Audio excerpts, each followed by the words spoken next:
We're inside the last minute of betting here for this very, very good race, the Coca-Cola Amatil. Scenic Blast is the one. He's at $8.90. The favourite here is number 2, Buffering, $1.30 on the tote. Now on track, and Buffering opened up $1.30. He's still at the same quote. You can get $14 about Scenic Blast. Number 1, he's $8.90 on the tote. Has Adebisi, this is him coming in there, has he got enough speed to cross Buffering and lead him? And they're racing now, and Buffering and Adebisi, they came out together. Who's got the early speed? Adebisi's going quickly now. He won't cross Buffering. And the little bulldog Buffering railed up on the inside and joined Adebisi going around the first corner, 2 lengths away. Scenic Blast followed by Captain Clayton. Then comes Money Saver and Star Streamed as last of all. They're going by the 800 metres. Buffering on the inside, the leader. Leads about a half length. Adebisi reined up on the outside to stay with him here. 2 lengths away, Scenic Blast in third. 3 lengths away, Captain Clayton. 3 Money Saver. And 2 to Star Stream last of all. Buffering leads at the bend, 500 metres to go. Scenic Blast has gone to second. Adebisi's dropped off here. And 5 lengths away, Captain Clayton. Buffering led around the turn, 400 metres to go. Out by 2 lengths now, Scenic Blast in second spot. Adebisi's gone, followed by Money Saver. But Buffering clear, coming to the 200 metres mark. Buffering out by 2.5. Scenic Blast second, 5 lengths away, Money Saver. But inside the 200 metres mark, and Buffering is racing away. He's showing his class here today, Buffering. He's 5 lengths to Scenic Blast, then Money Saver, and Buffering will bolt in. Buffering won by 7 lengths to Scenic Blast. Money Saver on the fence ran third. 7 lengths Captain Clayton, followed then by Star Streamed. And I'm just having a look at Adebisi come over the line. He was gone well before the corner, which is not normally like him. And I noticed Chris Muntz looking down at his offside foreleg when they come over the line. So the little bull. Well, he was way too good for them, Buffering. The recent form was right, $1.40 and $1, $2.80 for Scenic Blast, 7 at Newcastle. So now we're looking at the Gold Coast. This is the Hollandale Cup coming up here. Very good race worth $300,000. It's a Group 2. And Forteller, well backed on track, is your favourite on the tote at $4.90. Mawingo's a bit easy on track. He's at $5. And She's Sensational, another one that's been well backed with bookmakers, is at $5.60 on the tote. They're racing now. Mawingo left okay from near the inside. Pepperwood one of the first to go. Triple Honour began quickly. Wall Street and Einstein and Lights of Heaven not far away from Scenic Shot. And Mr. Light Blues just behind a pack of horses, followed by Spachenka. She's Sensation a little bit deep, going to the back, and they're followed then by Gathering, and then comes Shuffle the Cash, followed by Rundle and Forteller. The heavily backed Forteller's gone back the last. Into the back, 1,400 metres to go. Triple Honour the leader. Is the leader. A length over, She's Sensational. Wall Street third. Lights of Heaven travelling fourth. Mawingo's fifth on the rail. A length away there is Pepperwood from Einstein, and Spachenka is still travelling deep, and then comes Scenic Shot. Shuffle the Cash on the inside from Mr. Light Blue. G. Forteller's got some work to do coming past the 600. He's a mile back, and then Gathering and Rundle is last of all. They're on the swing, 500 metres to go, and Triple Honour the leader, tackled by She's Sensational. Wall Street is third. Mawingo ridden hard. Lights of Heaven next as they come around the home turn, and now Forteller starting to pick up some ground. She's Sensational is well away from the fence, and Triple Honour near the inside from Lights of Heaven. Mawingo is coming through in the middle now, followed by further back Forteller at the 200. She's Sensational is still the leader. Lights of Heaven on the outside. Triple Honour near the fence, but She's Sensational is the leader. Lights of Heaven's making up a lot of ground. She's Sensational, Lights of Heaven. She's Sensational, I think, and knows. Nothing in it. She's Sensational and knows Lights of Heaven, maybe. Mawingo's probably run third in front of Forteller. The next time, Triple Honour, Scenic Shot, Einstein. They're followed then by Pepperwood, Spachenka, Wall Street. Scenic Shot's pulled is last of all. It's a photo. Judge has called for the photo. She's Sensational, Lights of Heaven, and there'll be a nose in it. I thought from where I stood there, maybe She's Sensational. Hang on to your brief. Over Lights of Heaven in an absolute rib. Number 13, She's Sensational. Opie Bosson is the winner. Well, and he's gone forward. Group 1 winner at home, She's Sensational. And she looks likely to add another Group 1 victory to her. Dry track. She was in Queensland last year where she was in the Oaks and the Derby and raced well. he's done sensational. He has done a sensational job with her, Alan Shorrock, to do what he's done with her. You know, the Auckland Cup back to 1400, then winning this race yesterday after going a little bit early, I must say. Her record speaks for itself. She's going to be competitive in anything she runs in. She's back on track, this second mare, believe me. Lights of Heaven. Peter Moody's just focused her for this carnival. She had a lead-up run in Sydney where she's no doubt about that. And look, the other pair in the race there, Mawingo, he's a raw talent. That's his first try here on a wet track. It was a big step up for him yesterday. I'm being very forgiving for him there. I want to see him back on a dry track.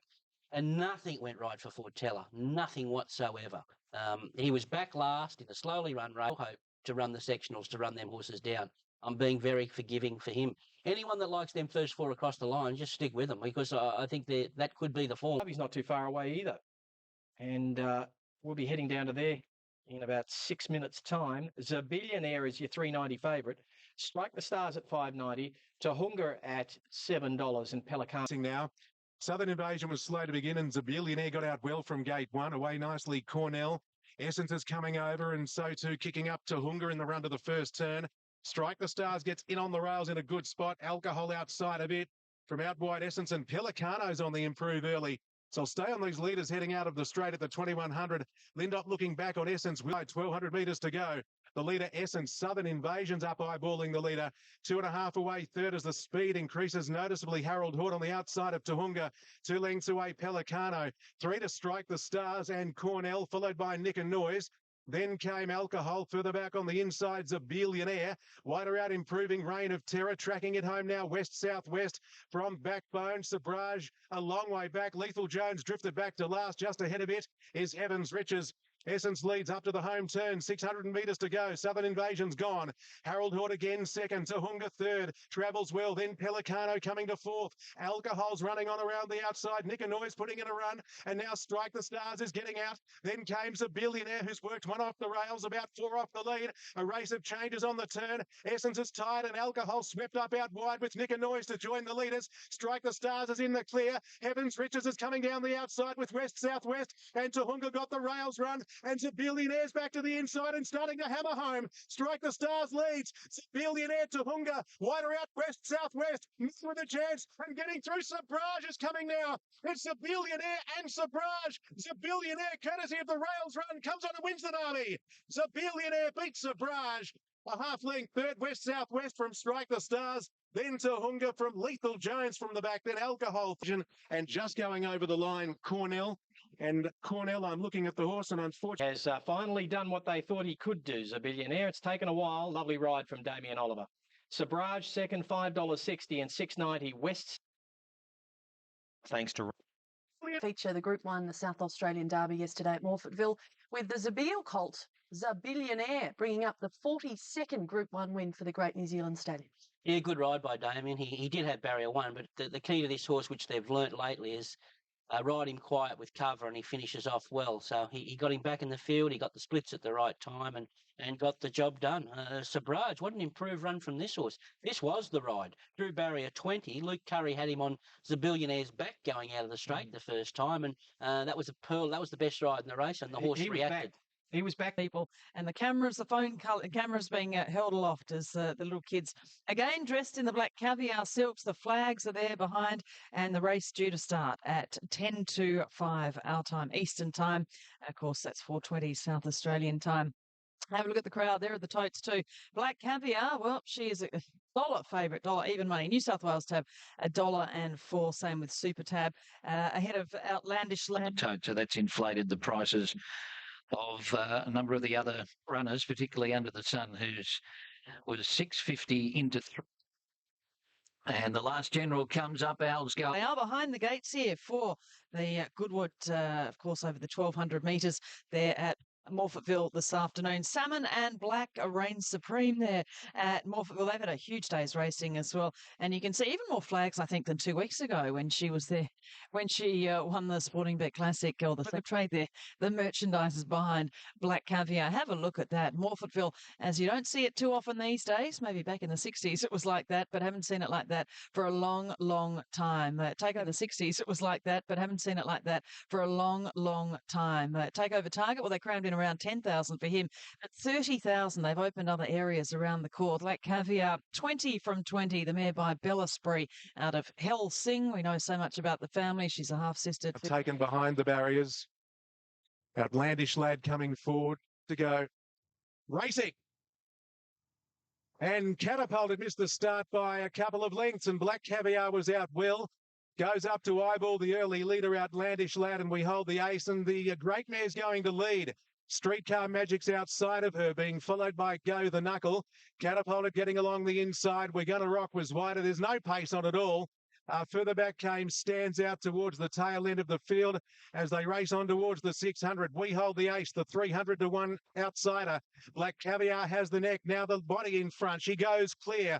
Then Streetcar Magic from Outlandish Lad. Further back came Go the Knuckle. Catapulted along the inside, and Sterling Grove is wider as they make the home turn. Then came out wider on the track. We're Gonna Rock. At the 350, it's Black Caviar leading, about a half length in front of Streetcar Magic. Nolan sits quietly. Down the outside, We're Gonna Rock's coming home well. Black Caviar 2 in front. We're Gonna Rock's up to second. Sterling Grove goes to third. He hasn't moved on Black Caviar. Black Caviar, the equine superstar of the world. And that's 21 today. Won by a length and a half. We're Gonna Rock was gallant. What a great run. Third, Sterling Grove, 5 away. Fourth, Streetcar Magic, followed in by Stands Out Outlandish Lad from Go the Knuckle. The tail end of the field, the time is roughly 110.3. Hasn't moved on this mare in her 2 runs in Adelaide.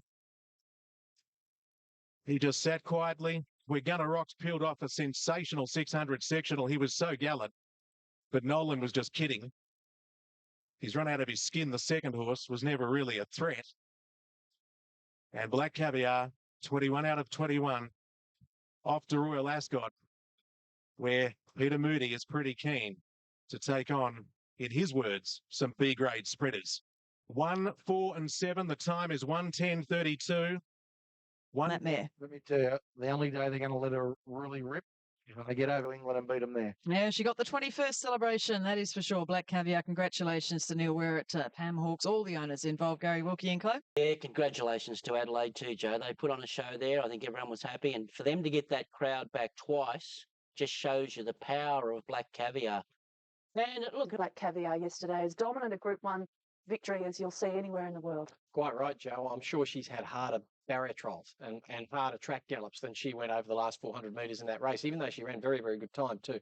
I think she's back in her top percentile band now. I thought she was a couple of rungs down on that last start, and, you know, there were reasons for that. And like a true champion, she's just picked herself up again and got right back to the top. She only won by a length and a quarter. She could have won by 5.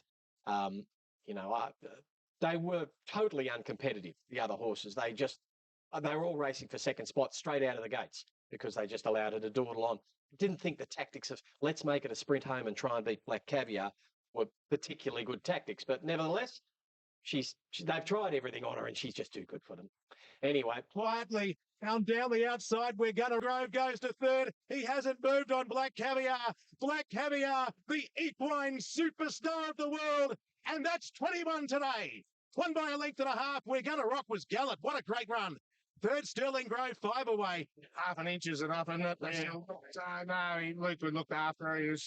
He was kind on her, and we're happy with where we're at. She didn't need a real solid hit out. You just wanted to go to the races and do what she did today. Yeah, well, no one's ever given us any more for winning by big spaces. I think she's run slightly quicker time than she did the other day. She's in good shape. As long as she pulls up well, we'll be happy. What do you think watching her? When she Margins, but she doesn't have to. no, she does not. 21 today and couldn't blow a candle out. She was just didn't raise a sweat there. And she's pretty to watch. She's absolutely. Did you see that? That she was just like a rocking horse, just rolling into that race like a track gallop. That's beautiful. That's poetry in motion.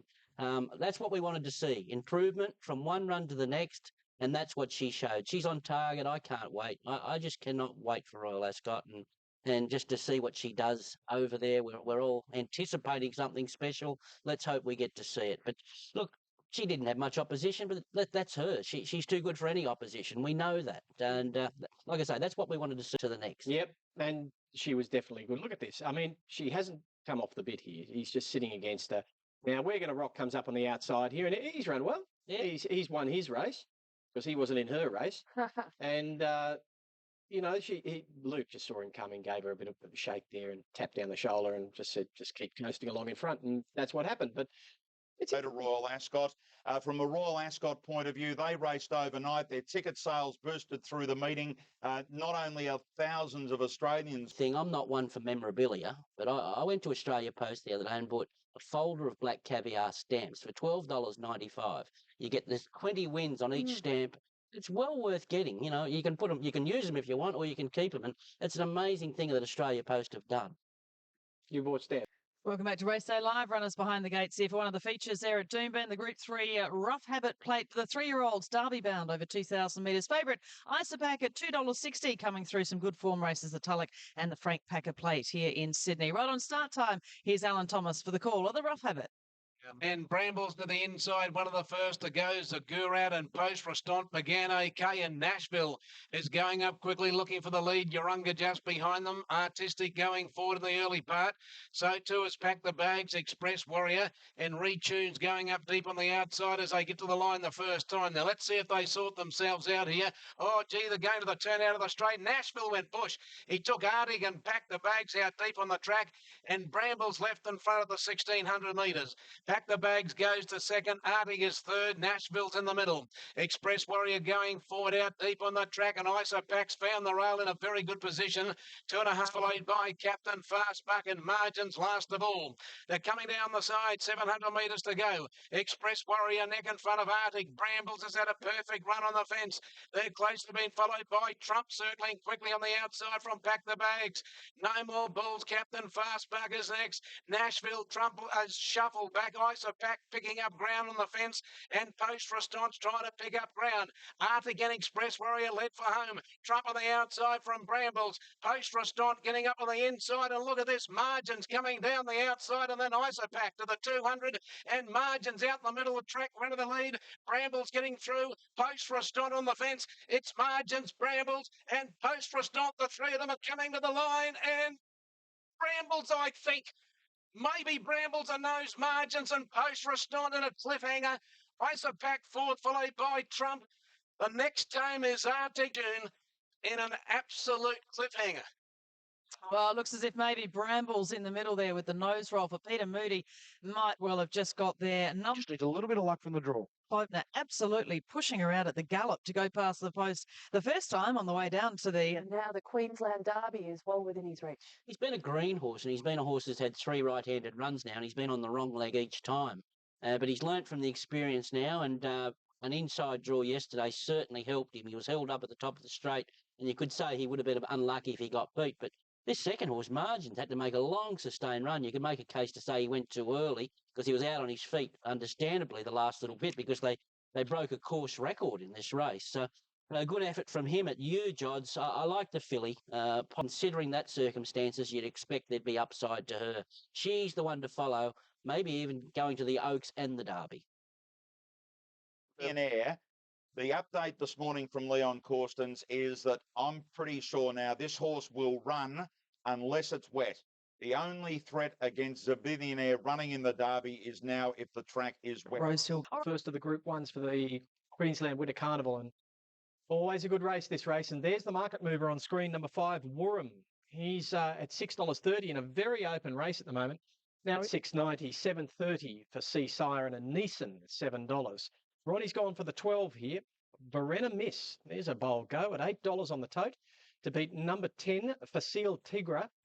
Sea Siren $6.50 out to $7.50, and Beaded, who according to the team at Sporting Bet's the best back runner. Okay, thanks for that. $7 into $6.50 Beaded. Jerry Walsh reckons it's according to the team at Sporting Bet. Let's hit trackside. This is the Group 1 BTC Cup. Here's Alan Thomas. Lights are on. And they're racing. Great start out, except for Satin Shoes, and Wurram got back shortly after the break, and Adebisi began quickly, and so too did Sea Siren. On settling fully into stride, and Adebisi runs to the lead. Sea Siren second, Beaded pinged out third. Facile Tigre goes to fourth. Verenamis in a good spot, followed by Neeson. Then Spirit of Boom, followed by Satin Shoes, then Temple of Boom. Scenic Blast getting back on the fence. Black Piranha's a long way back with Elite Falls, and Wurram's 2 up at the rear. Adebisi at the 7 700 metres mark out by 3.5. Sea Siren second. A length and a half to beat it. Third, Verenamus getting a good run. It's in fourth, then Facile T Grey, followed by Neeson, Spirit of Boom, Satin Shoe, Scenic Blast. Temple of Boom's a long way back from Black Piranha, Elite Falls and Warham. Out of BC, heads up for home at the 300, two clear. Here's Sea Siren coming after it quickly. Beat it, pull to the outside, followed by Verenamus, and further back is Neeson. Sea Siren went to out of BC, beat it on the outside, and Scenic Blast coming. It is Sea Siren the leader, beat it, and Scenic Blast flying home, and it's Sea Siren front close to home, and Sea Siren won it from either Beat It or Scenic Blast. Verenamus in the photo for fourth, with Spirit of Boom, then out of BC. Neeson, Temple of Boom and Warham never got into it. They're followed then by Black Piranha, a long way back. Elite Falls for Seal T Grey, and last home in the race is Satin Shoes. Number 15, Sea Siren, Jim Cassidy for John O'Shea, the 3-year-old filly. 15. It's number 2. On the board for the first time in race number 7 here on the card. Kenny's World, $8.50. It's all the way out to 11. Another good one, so it'll be worth it. It's been 3 years since Jimmy Cassidy's won a Group 1, recently inducted into the Australian Hall of Fame, back into the G1 Winners' Circle yesterday. Less time between Group 1 celebrations for John O'Shea, who picked up a Group 1 earlier this year with Fox Wedge in Melbourne, and he joins it. I think we're going to get 51. We're probably not going to get that now. On paper, that looks a gutbuster, 181 race record. Some champions have won that race. What's the situation with her this morning? She's good this morning, but obviously the key is going to be in the lead up to the 10,000 and how she bounces back. Yeah, fair comment, Ron, and that was probably my main concern after the race. Yeah, I needed to watch the race, and if you see, Jimmy was very kind to her up as long as he could be. He had to give a little bit of a backhand to sort of hunt from home, but she run well. Can we talk about her in the same breath as Private Steer? No. No. Okay. Yeah. Same sort of path. I did, yeah, Private. Yeah. Well, it's a good horse's race. Yeah, we're only discussing that yesterday. We're just going through. I mean, if you have an on like Black Caviar, a Punchy Cat, and Salvalon won a couple of stuff, Thorn Park, General Nadine, you go back to all right. Get going here, and for Semi, Highland I love. Reefed and pulled for the first 2,000. You thought Bossy might say, well, hang on, I might get going here. And for Semi, Highland I love, making excuses for him about the mounting yard. 6 is number 6, Mental, off the map. They bet black figures yesterday and the day before. Not there anymore. 190 into 180. This is a big go. Number 6, Mental, race 6, Off and racing. Oh, Mental came out about third or fourth last, but his good Barry will allow him to go through and take up some sort of a position. Nosy Ocean has tailed right off. When they settle fully into stride, and Double Impact is going to run to the lead with Punch On. Easy Running's going to settle third in the inside from Daffodil, State of Wealth, MR Rock. Morning Captain's back on the fence, being trailed by Mental. He's about midfield on the inside, but he needs a bit of room. Shanghai, 100 metres left to go. Daffodil from the outside, a half to Punch On.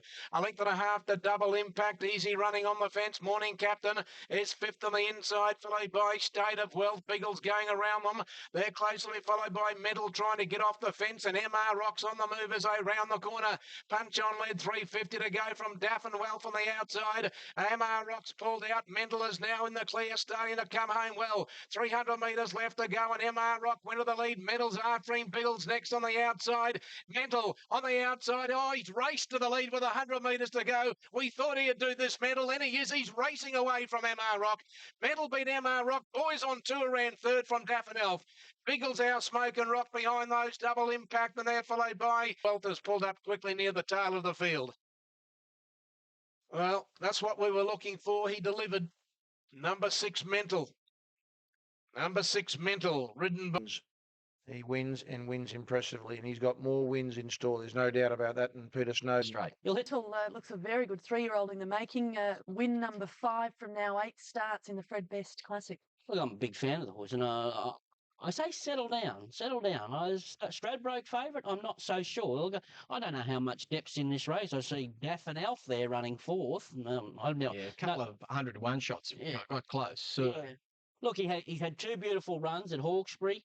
He got the run through. Because he can accelerate, and he really does accelerate, and that's a beautiful quality in a horse. You watch him accelerate here. He really puts it beyond doubt pretty quickly, and that's a good sign. But we've we've fallen into the trap a couple of times in the last few years of overrating the 3-year-olds out of the Brisbane Carnival. And I don't mean that as a criticism of the Carnival. We've just fallen into Press Day, we overrated. And last year, I don't think any of the 3-year-olds really stood up after that. And so you just got to be a little wary of that without being critical of the Carnival itself. Let's have a look at the Doomben Cup. As Bruce rightly said, this is a huge go, Menegar. I think everyone was of the same thought, thinking, it'll get out. They won't bet that price. It won't be that short. Well, bang, it is.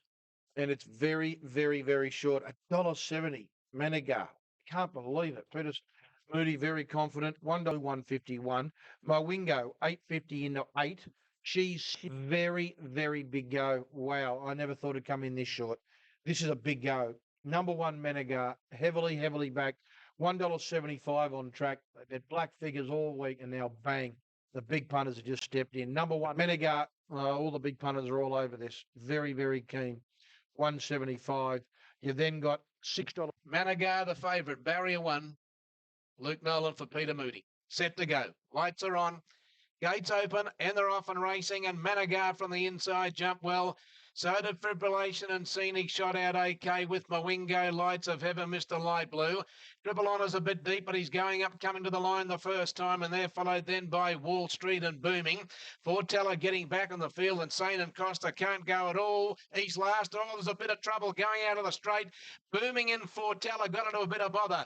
Out by the 1600 they go, and Triple Honour runs to the lead. Wall Street is scooting up quickly on the outside, about to join him now. Mr. Light Blue went quickly into third position, followed by Lights of Heaven, and then comes Mawingo on the fence, followed by She Sensational Scenic Shot. Menegar's got back in the field here. He's worse than midfield on the fence. He's on the inside of Forteller, followed Costa's last of all. They're coming down the side. Inside the 800, Wall Street, 3 parts, Mr. Light Blue. 1 Triple Honour. Lights of Heaven's had a perfect run, fourth the outside. Scenic Shot about to go up 3 deep. She Sensational trying to improve. Mawingo on the fence. Menegar's getting off the rail, coming to the turn. He's in between runners. Forteller's next. Then Fibrillation, Booming, Sane and Costa. They're coming around the bend. Mr. Light Blue went to the lead from Wall Street. Triple Honour, Lights of Heaven. Scenic Shot came up on the outside. And now Menegar's pulled out to make his run to the 200 metres mark. And it's Lights of Heaven, Scenic Shot. Mawingo got through. Menegar down the outside, finishing well. Lights of Heaven and Mawingo have taken the lead. Mawingo's going the better. And Mawingo will beat Lights of Heaven in the Doomben Cup, and Menegar third. Photo fourth, Scenic Shot of Fibrillation, followed by She Sensational, Triple Honour. The next team, Sane and Costa. They're followed then by Booming, a long way back, Forteller, followed by Mawingo, Anthony Friedman, and Nash Rawilla. Win the Doomben Cup. So Peter Moody will have to be settled with second and third. Lights of Heaven. And now they ran 34.43 the last 600. The German import, he only arrived in Australia 14 weeks ago, and he stepped up to the Group 1 plate in a very short time, as has Anthony Friedman. He took over a major training operation. Future for him. Is he a real chance later on? I think he's very much a Caulfield Cup horse.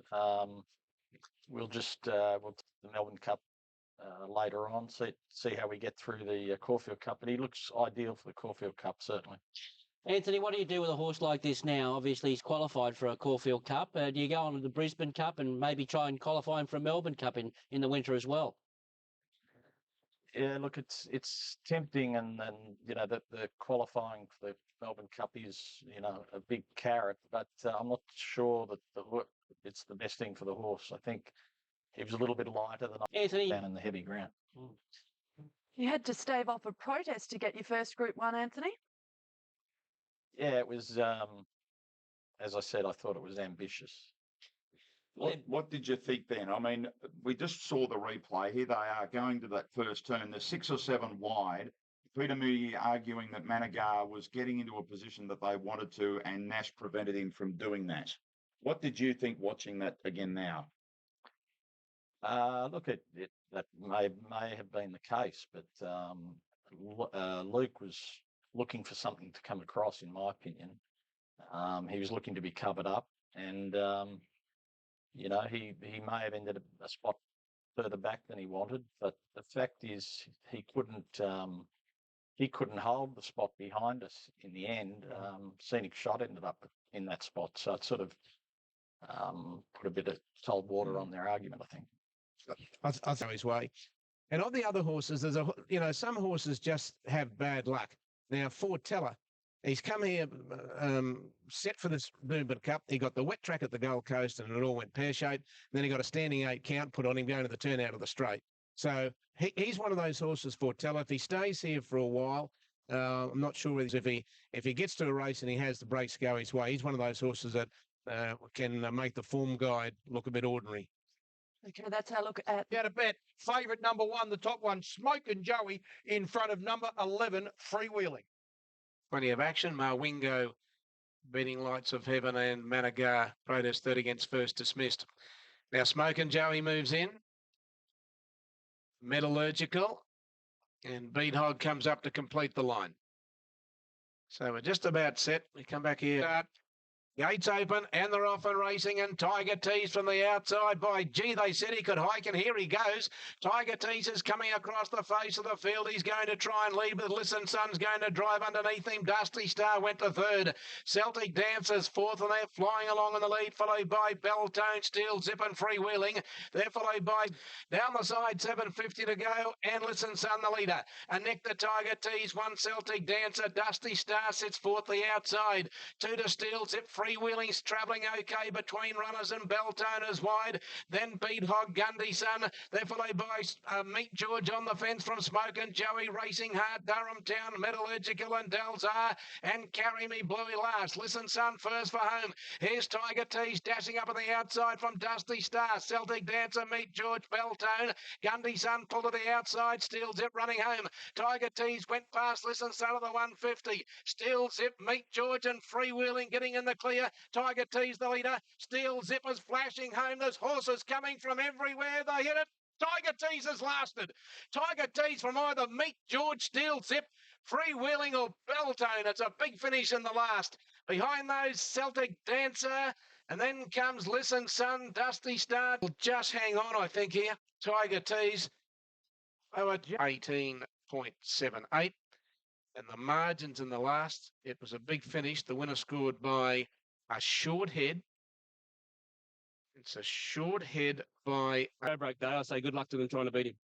Tiger Tease winning the BRC Sprint at Group 3. First up, it trialled well at Warwick Farm going into the race and overcame a wide draw. Well named. What a tiger. What a tiger that horse is. You don't see that often where a horse is fired out from an outside barrier. You do when they get across and have a rest. But a horse kicked up underneath him, you think, oh, his pennies are spent there. He's gonna feel the pinch late in this race. He's done it time in and time out. That's 11 starts, 8 wins, 3 seconds. He's a winner, this horse. I say full marks to him. He's a terrific horse, and he's got a terrific chance in a race like the Stradbroke. I got no doubts about it, and hasn't he matured into a good young jockey, this Christian Reith? He's right at the top of his game. Like this horse, I love his will to win. I guess the key to the Stradbroke, and I admire. Night of racing in the UK and the US. Andrew Bensley Frankel notching up his 10th consecutive victory and in his usual dominant style. Yeah, look, we had some issues going back about 2 months whether this horse could actually run again, Frankel, but he certainly did leave his mark in the lock-in stakes at Newbury. The vision tells it all to make it 10 from 10 with this horse. By this stage, he's zipped away from X-Celebration for Aidan O'Brien, and he makes it 10 for 10, running really good time.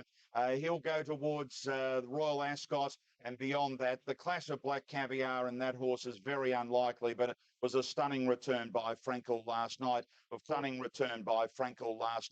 Of course, Black Caviar and Fox Wedge will leave in a couple of weeks' time. But all the key news of the morning, Joe, is the retirement of Fox Wedge. We can confirm from Newgate Farms Henry Field that Fox Wedge didn't pull up 100% after its barrier trial at Rosehill on Friday morning, and the decision has been made this morning that Fox Wedge will not go to England and has run his last race.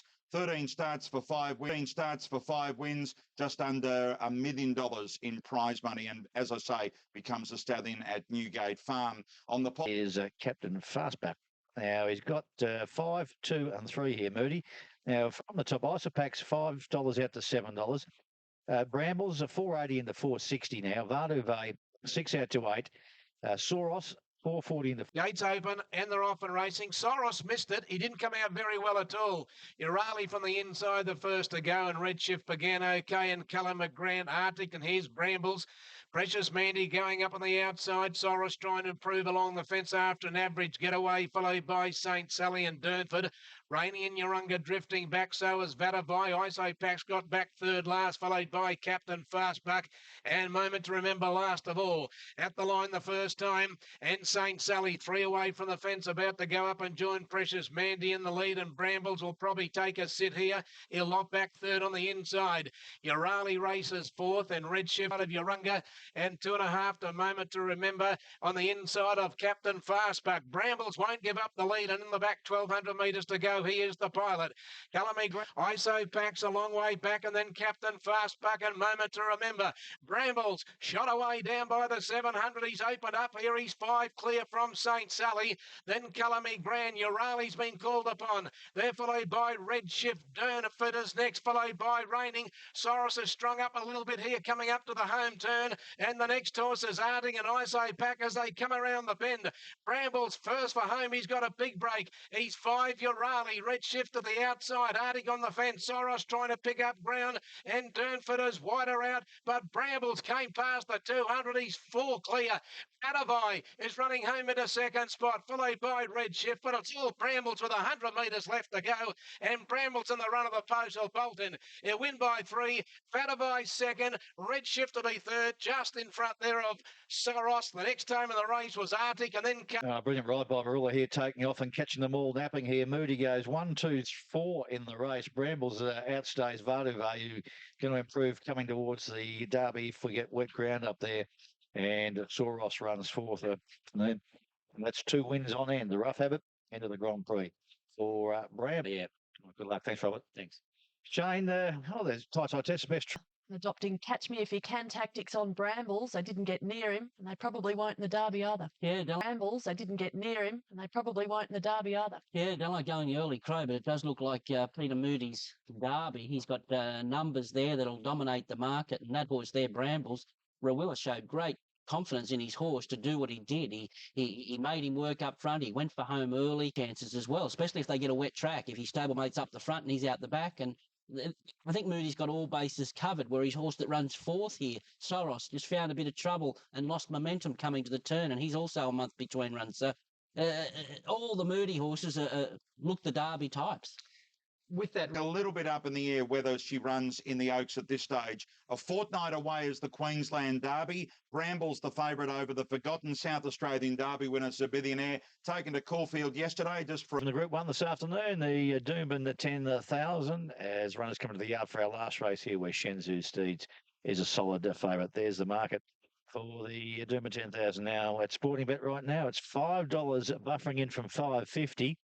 Warham at 14, Pinwheel at 12, down to Beat It at $10, Pampalone at $6, and Sea Siren, the favourite, at $4.60. So, going for history. Medal of Doomben 10,000, Sea Siren going for history, 3-year-old filly. None have won it. 28 have tried since the race went weight for age. Last race here, going to the barrier for the Doomben 10,000. Last look at the market. Any late moves? Beat It into $9. And they're off and racing now. Ladies Angel, one of the first to go. Sea Siren began brilliantly and pounced on the lead at the end of 100 metres. Adabisi's going fast on settling down. There too is Temple of Boom. Pampalon came out. Well's going to settle on the inside, and Buffering's on a forward move now. They're followed by Beat It. Then Ladies Angel, Midsummer Music, followed by Scenic Blast. A gap in the field of Feel and Ready, and they're followed by Pinwheel, Spirit of Boom. Thank God you're here, Sistine Angel. 5 lengths away. Warham second last, and last is Black Piranha. Coming down the side, 7.50 to go, and Adabisi the leader. A length over Buffering, Sea Siren, box seats third on the fence, and Pampalon is in a close fourth as they came down the side of the track. They're followed by Temple of Boom a little bit deep, and they're followed back behind those. Beat It, then comes Scenic Blast. Midsummer Music's back towards the fence from Ladies Angel, Pinwheel, Then further back is Feeling Ready as they come around the turn, buffering and Adebisi led on the outside. Temple of Boom, and there's a run for Seesaw, and she's dashing through in the middle, and that's followed by Midsummer Music, but buffering at the 200 metres mark. Forward on Seesaw and on its inside, and then Temple of Boom, but it's buffering and Seesaw together with 100 metres to go. Seesaw on the inside, just in front, and the filly's going to do it. Seesaw and beat buffering. Photo third between Temple of Boom and Spirit of Boom. They're followed by Feeling Ready the next time, Pinwheel, and then comes Sistine Angel. Pavoloni found it too hard today. Behind those, Midsummer Music, followed by Beaded Ladies Angel, Warham Scenic Blast. Adebisi, thank God you're here, and last Tamers, Black Piranha. Well, outstanding filly this by Fastnet Rock. Seesaw and winning another Group 1, taking the BTC Cup into the Doomben 10,000. First filly to ever win that double. Accomplice won the double, but the first filly to do so, and the first 3-year-old filly. Winning owner, Keith, congratulations. What a filly. Yeah, she's a great filly, and we're pretty excited about her. We thought she might have the second up syndrome, but she worked well during the week. I wasn't over optimistic today, but Papa knows how to ride her. And he got every inch out of it like he did. Great filly, isn't she? She's done what no 3-year-old filly's ever done before and won the Doomben 10,000, beating Buffering and Temple. And try a few different things on, and yeah, you can always rely on her. Yeah, amazing, Joe. She just keeps jumping the bar, this filly, and boy, oh boy. Jim Cassidy wasn't there to play marbles yesterday. He took that race by the scruff of its neck. No doubt about it. Fantastic effort. The filly has just set new records, and she is obviously a star. And looking forward to seeing her in the spring when she matches up against the older horses again. But she's already proved she can beat them. When did you By Jimmy Cassidy, and he joins us on Retro this to get up in the last bit?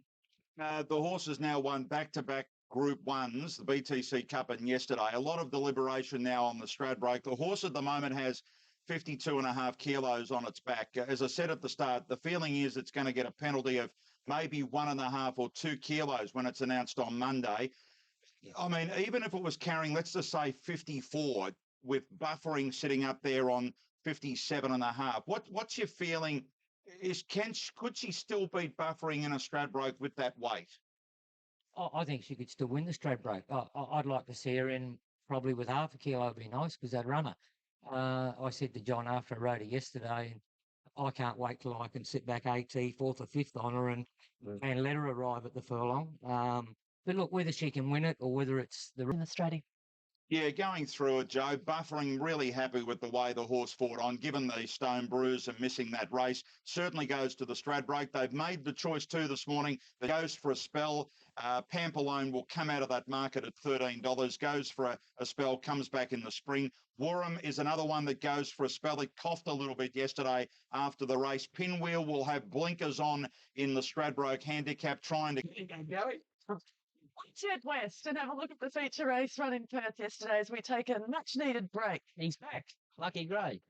3 lengths covered the field, and it was late night flight in front of Grand Nirvana. No run, cream away, had to be Clorker. O'Donnell hasn't moved a muscle though on the fave. Here he goes now. He gives him a little rub on the ribs, and Lucky Gray went straight past them. 100 to go. Lucky Gray shot 3 in front. Grand Nirvana had to be Clorker.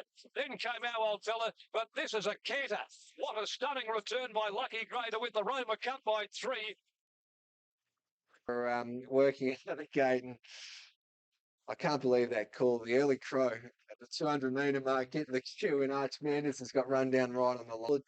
$10. You think at $1.10? He was okay at Dubai in the World Cup. He was probably a little bit disappointing, but people, Aidan O'Brien said the track might have been a little bit of a problem. It was a hot night. He just didn't have, and he's starting at $1.20 favourite to kick off his European season this time around. Let's head out to the commentary team. So you think $1.20? Set for the Tattersalls Gold Cup.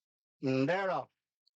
And Elusive Ridge on the inside, with on the outside Robin Hood being followed by So You Think, famous name. And just dropped in Bible Belt, the back marker of the quintet, as Robin Hood now moves up to pick up the running from Elusive Ridge in second. Couple of lengths to So You Think in third, and they're being followed by Elusive Ridge and So You Think, famous name, and Bible Belt. Down the hill they come now to make the run towards the 5 furlong point. And Robin Hood remains a 6-7 length leader to Elusive Ridge and So You Think, followed by Famous Name and Bible Belt. On the descent to the 4 mark now, where they'll approach the turn into the straight, and Robin Hood out in front. Elusive Ridge and So You Think matching strides, followed by Famous Name and Bible Belt. As they reach the approach now to the turn into the straight, a little over 3 furlongs ahead of them. And Robin Hood has come right back as So You Think looms up on the outside. The long odds-on favourite moves to the front, Famous Name, going in pursuit of him. Robin Hood still there on the inside, and Bible Belt on the outside of Elusive Ridge. So they're racing on just outside the 2 furlong point in the Tennessee Gold Cup, and it's So You Think who leads. Famous Name is chasing on the outside second. They've gone on from Robin Hood and Bible Belt, heading down to the final furlong now, and So You Think in front by a couple of lengths to Famous Name as they race inside the final furlong. It's So You Think who's the leader, out in front of Famous Name, going to repeat his victory of last year in good style. So You Think storms home, a good 6-length winner for Joseph O'Brien. Second home, Famous Name, Robin Hood, Bible Belt and Elusive Ridge. He did what he had to do, So You Think. Joseph O'Brien on board. Robin Hood was the pacemaker, sat just off him, and he cruised to an easy victory. Famous Name's a handy Group 3 horse, Adam, and he was beaten by O'Brien. We'll be having a chat to David Rafale, and I'll listen to that interview and give you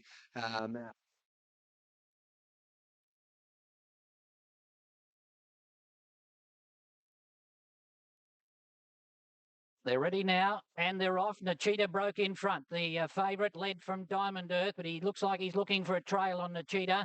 And Diamond Earth went through to head it, and then Mastership whips up on the outside, followed by Weepu in behind their tail.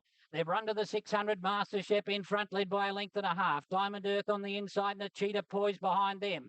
Then the Weepu is hanging a little bit. He's been pushed 3 wide there. Cerberus went up underneath him. Ptolemy's in the middle as they run for home. And the leader, Mastership, Diamond Earth comes up on the outside, and the Cheetah made a line of 3. He's still sitting quietly on it, and then Weepu wider out. And further back was Ptolemy, but Nachita went up and hit the lead in the centre and led from Diamond Earth, and then came behind them Weepu. But this is starting to open up now, Nachita. He's sitting very quietly, and it's going to absolutely bolt in. Another star here by the looks of it in the making for Patinack. Beat Diamond Earth, and back in behind them next we had in third spot Ptolemy, followed by Weepu and Cerberus, and then Mastership at the rear of the field. Oh, I think she's something pretty smart. Number 6, Nachita, another winner for Fastnet Rock, another 2-year-old winner. For Christian Reith, John Thompson and Patinack Farm, she is just a little professional. You could see early in the by Fastnet Rock winning the opening race. Oh, look, this is a nice filly. Look at this. You won't see us off to win. Christian Reese just pops up here, gives her one little click up, and away she goes. And then he just sits up on her. This is Patinack have produced 2 beautiful Fastnet Rock horses in the last 2 weeks. Destruction, the Colt last week, and Nikita this week. They got 2 rippers there, and they'll probably just have a little light winter and then look forward to the spring. They're spring horses, both. Warwick Farm, the runners in the yard, actually, in fact, they're behind the gates there. 3 minutes from start time, the Size Produce up there in Brisbane. Sizzling $1.50, has not budged on course. It's been good money for him. $1.50, $1.60 the tote for Sizzling. Gates open, and it was a great start in the Size. Dances on Stars, the first to come out of the gate, and Saluda began well. So did Gay Deceiver. Now Sizzling's going forward in the early part. He's going to be 4th, been passed now by Toy Dini. Then Nagura Burr, followed by Academus, and getting back Midnight Fury and High Suns racing erratically at the tail of the field. To the first corner, 1,000 metres to go. Gay Deceiver and Saluda. They're bowling along together. Toy Dini 3 deep outside those. Dances on Stars races 4th. Nagura Burr is 5th on the inside. Then comes the Fancy Pair. That's Academus on the outside there of Sizzling. A length and a half to Midnight Fury. 1 to High Sun last of all. 700 metres left to go. Gay Deceiver, Saluda led. Toy Dini's outside those. Nagura Burr 4th on the inside from Dances on Stars. Now Academus is going to stride up deep. Sizzling's niggled along back behind those. I think one's trying to get him away from the fence here to get him into a bit more space. And they're followed then by High Sun, Midnight Fury. They're coming around the bend. Gay Deceiver and Saluda led. Toy Dini, Academus, and now Sizzling. He's in the clear, and he's starting to come on the outside. 300 metres left to go. Toy Dini, Academus with Sizzling racing up on the outside, and they come to the 200 metres mark together. Sizzling on the outside's just in front of Academus, then Toydini. Sizzling in front from Academus with 100 metres left to go. Dances on Stars running home, but Sizzling, he's the best 2-year-old in Queensland. He's racing away. He'll win the size. Sizzling from Academus, and then Dancing on Stars. The next time, Toydini fourth, then High Sun, followed by... He's special, isn't he? Number one, Sizzling, $1.50 for Chris Muntz. Good ride by him, getting him off the rail. He's well named, isn't he, by Snitzel? He is a sizzling colt. $1.50, $1.10 for Chris Muntz. Worries him, you know. He's just he's like a 6-year-old, you know. He's just beautiful horse. Quote of the day came yesterday on the Sky coverage from Chris Muntz as he brought the horse back to scale. He said he's sexy and he knows it. Sizzling. Could he become the first Queensland-based horse since Juanmo to win the Group 1 TJ Smith Stakes? That was back in 2001. Yeah, why can't he? He's one cool dude, isn't he? He's a laid-back customer. He stamped some authority there yesterday. He handles it wet and dry. A mile seems no problem for him. The trainer's happy with him. He's a terrific horseman, Kelso Wood.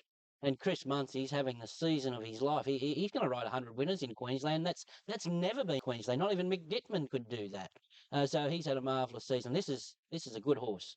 A very good horse. I think if the track's rain affected, he'll just win. It won't matter. I think he'll win on this horse. If it's drier, it makes it a little more competitive. I didn't mind the run of Dancing on Stars there. It's Race 4 on the program, raining there as well. Sadly, this is the Group 2 Eagle Farm Cup over 2,200 metres. The favourite, no surprise, number 8 in Lights of Heaven. She is 240 on the tote. She's 220 on course. The mare by Zabille for Pete Moody, Luke Nolan, and she's been second the last two. The Hollandale, she's sensational, and she finished ahead of that mare in the Doomben Cup when she... Heaven as we head trackside to Alan Thomas.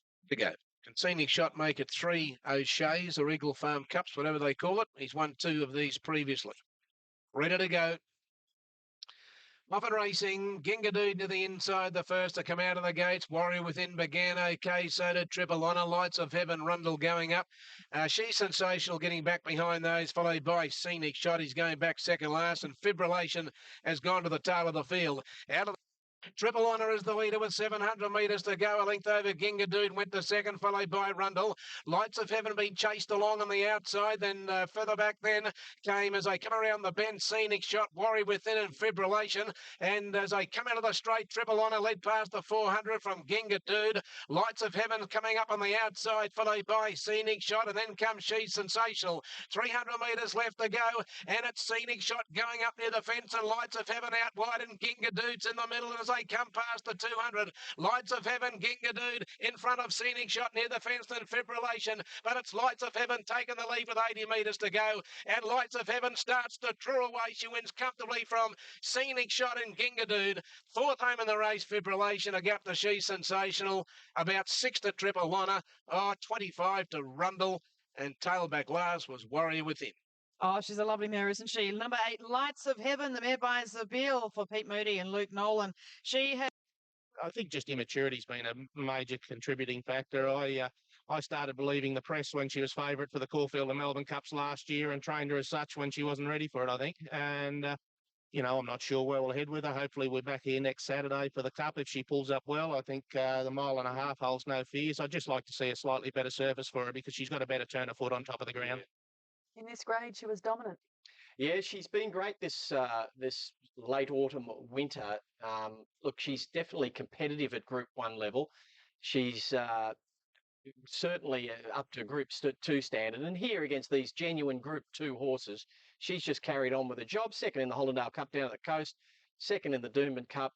I mean, she is a Group 1 competitive horse. And I'm sure if she does stretch out to the 1.5 miles, then she'll be competitive in a Brisbane Cup as well. I love the way Moody set her for this carnival. He just gave her one little run in Sydney, a couple of runs here. Got her confidence up. That's her first win in 12 months. She'll back up next week, and she'll be terribly hard to beat. She'll be terribly hard to beat. I love that. A confidence building win, and then on a quick backup. Looks the winner to me. Looks the winner.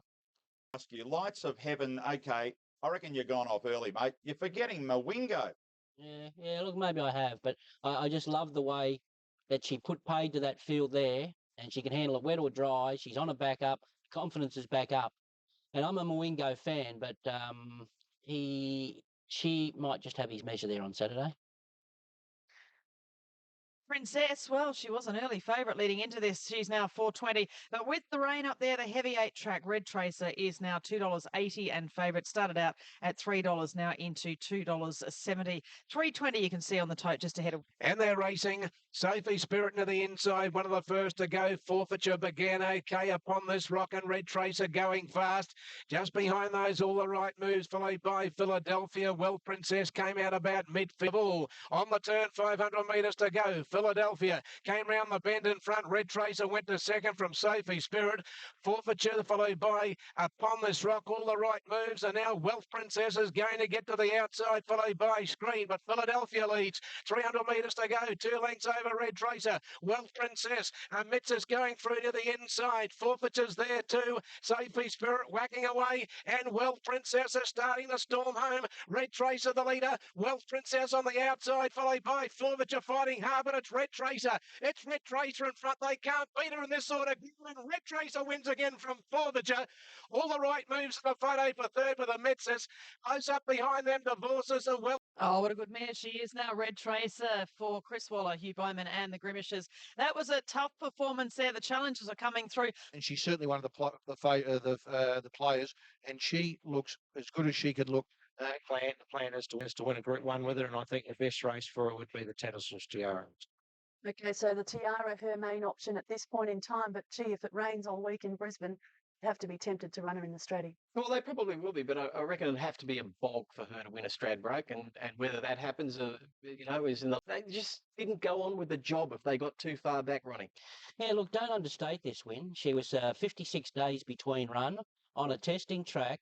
I can only see upside to it. Knowing Chris Waller, he likes to peak him on the right day. This wasn't the right day. It was with her ability, and obviously she loved the wet track. But there has to be a length or two up the sleeve here, and I'm interested to see. Well, when are the acceptances for the Stradbroke? Are they Tuesday or Wednesday? Guineas market this year, of course, run. Yeah, that's what's going on there, and there's a field for it. This year run at 1,400 metres.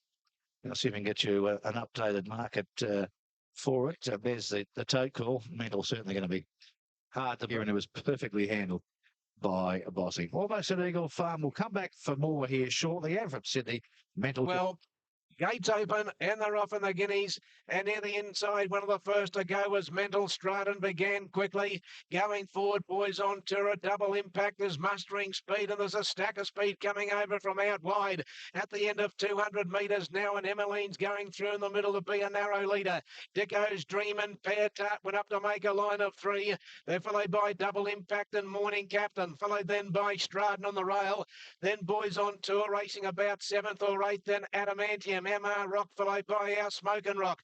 Further back on the field as they came down the side, State of Wealth followed by Freewheeling. Further back on the field, Punch On G Medals a long way back, followed by Extra Seed, Lucky Tycoon, and then Emmeline and Trumpers last of all. Going to the 600 metres mark, and it's Dicko's Dream and Pear Tart and Morning Captain. They're 2.5 to Emmeline. Double Impact. Boys on Tour called upon. They're followed by Strad, now Smoking Rock. Now Mental's trying to get into the race as they come around the home turn, and Freewheeling's a long way back. Pear Tart led on the straight from Double Impact. Morning Captain. Boys on Tour. Next Medals a long way from them. Strad and Extra Seed and Freewheeling is starting to go through to the 200. Pear Tart the leader. Freewheeling, Strad and followed by Double Impact. It's Freewheeling dashing through in the middle from Pear Tart. Stratton on the fence. Pear Tart's fighting on. Pear Tart fighting on. It's beat up Freewheeling, and Pear Tart won the Guineas from Freewheeling and Stratton. 4th aim, Double Impact, then Mantle. The next time in the race, Easy Running, followed by Emmeline. Boys on Tour, Adamantium and Trump. Further back, Morning Captain. They're followed by State of Wealth, Extra Seed, MR Rock, followed by Punch On. A mile back in the field, Our Smoking Rock, Lucky Tycoon and Dicko's Dream last. Well, Pear Tart, stablemate of Boys on Tour, who was heavily backed, has taken it out. The filly biter here for John Thompson and Jim. Forgive his last start. He looks well. He's nice and fit and healthy, so he was third, Rich. Thanks, Rocky. Sportingbet.com.au market move. Returning from the Hong Kong riding ranks where he had a lot of success getting the Group 2 Queensland Guineas yesterday for Patnack with Pear Tart. Gee, that team's flying at the moment. They are. They're going very well, Patnack, and this filly may be a mudlark, but I'll tell you something. She's a very good filly. To do what she did here, a month between runs on a testing track. I think she had a float problem after. Wheeling, I thought was good. The Bolter Stridon ran well, and I thought Mental ran a terrific race. That's him coming home in the 5th position down the outside with the white sleeves. The horses yesterday, Richard and Welcome back to Race Day Live. Runners being loaded up here for the Queensland Oaks, the Group 1 up there at Eagle Farm, minute away from start time. Quintessential at $6 is now the second favourite because Miss Artistic $5.50. They were equal favourites at one point. Quintessential opened at $5. Miss Artistic has not moved from the Queensland Oaks. Dan well.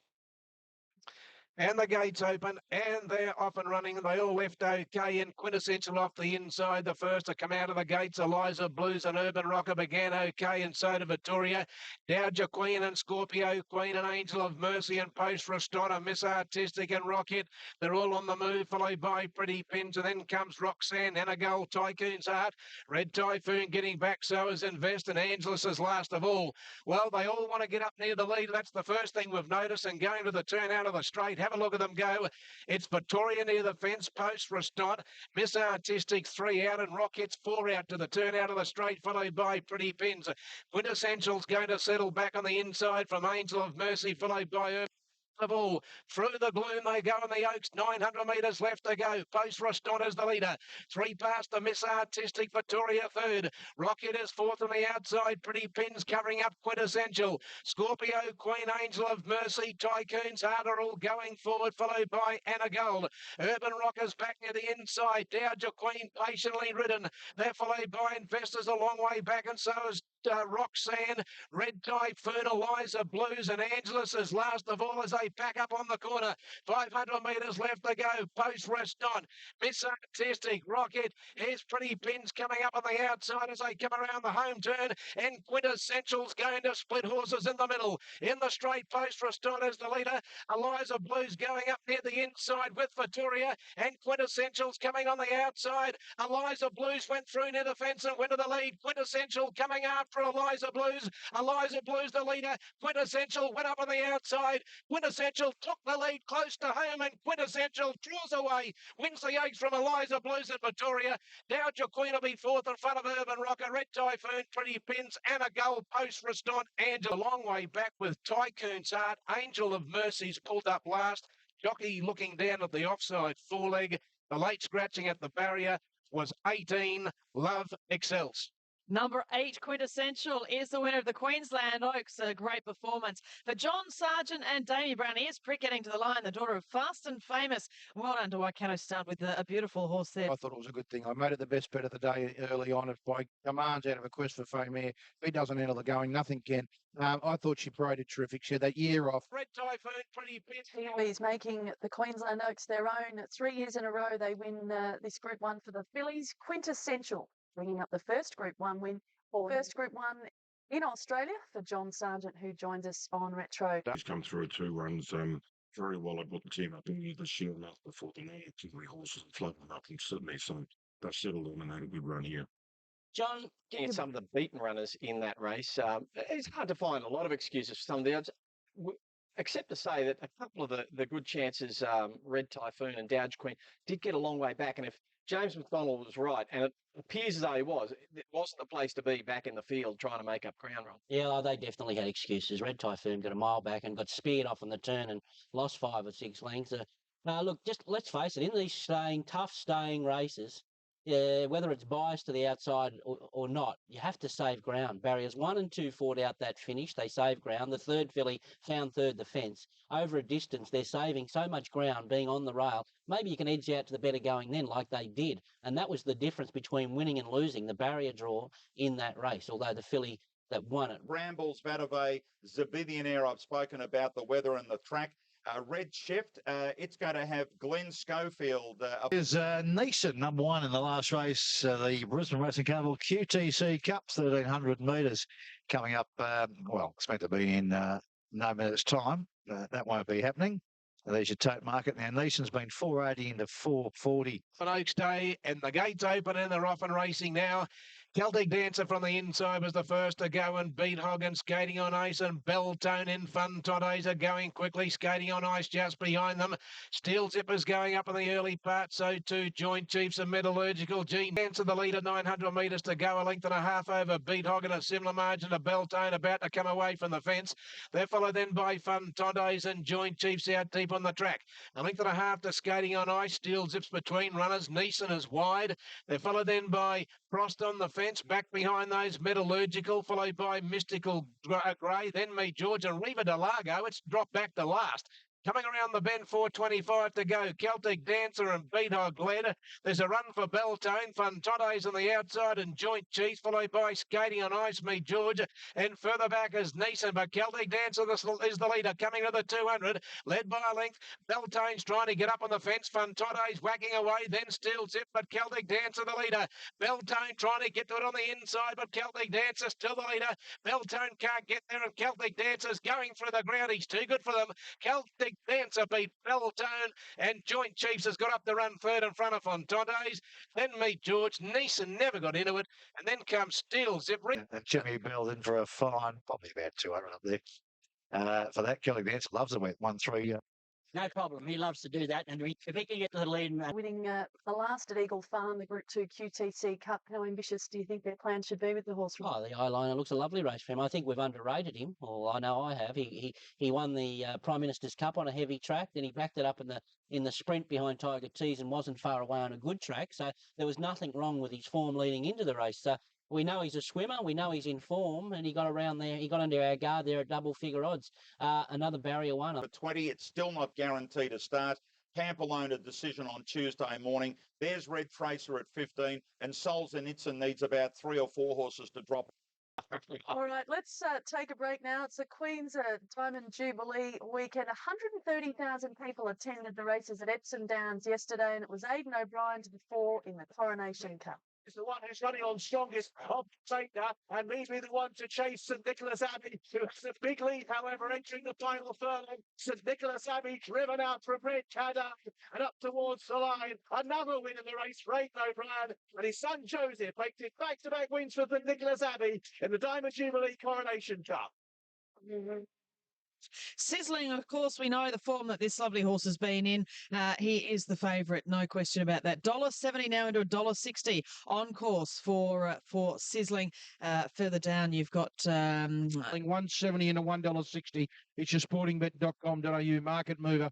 This is the TJ, $1.70 into $1.60. Other ones in the market. Roberts on his platform. The lights are on.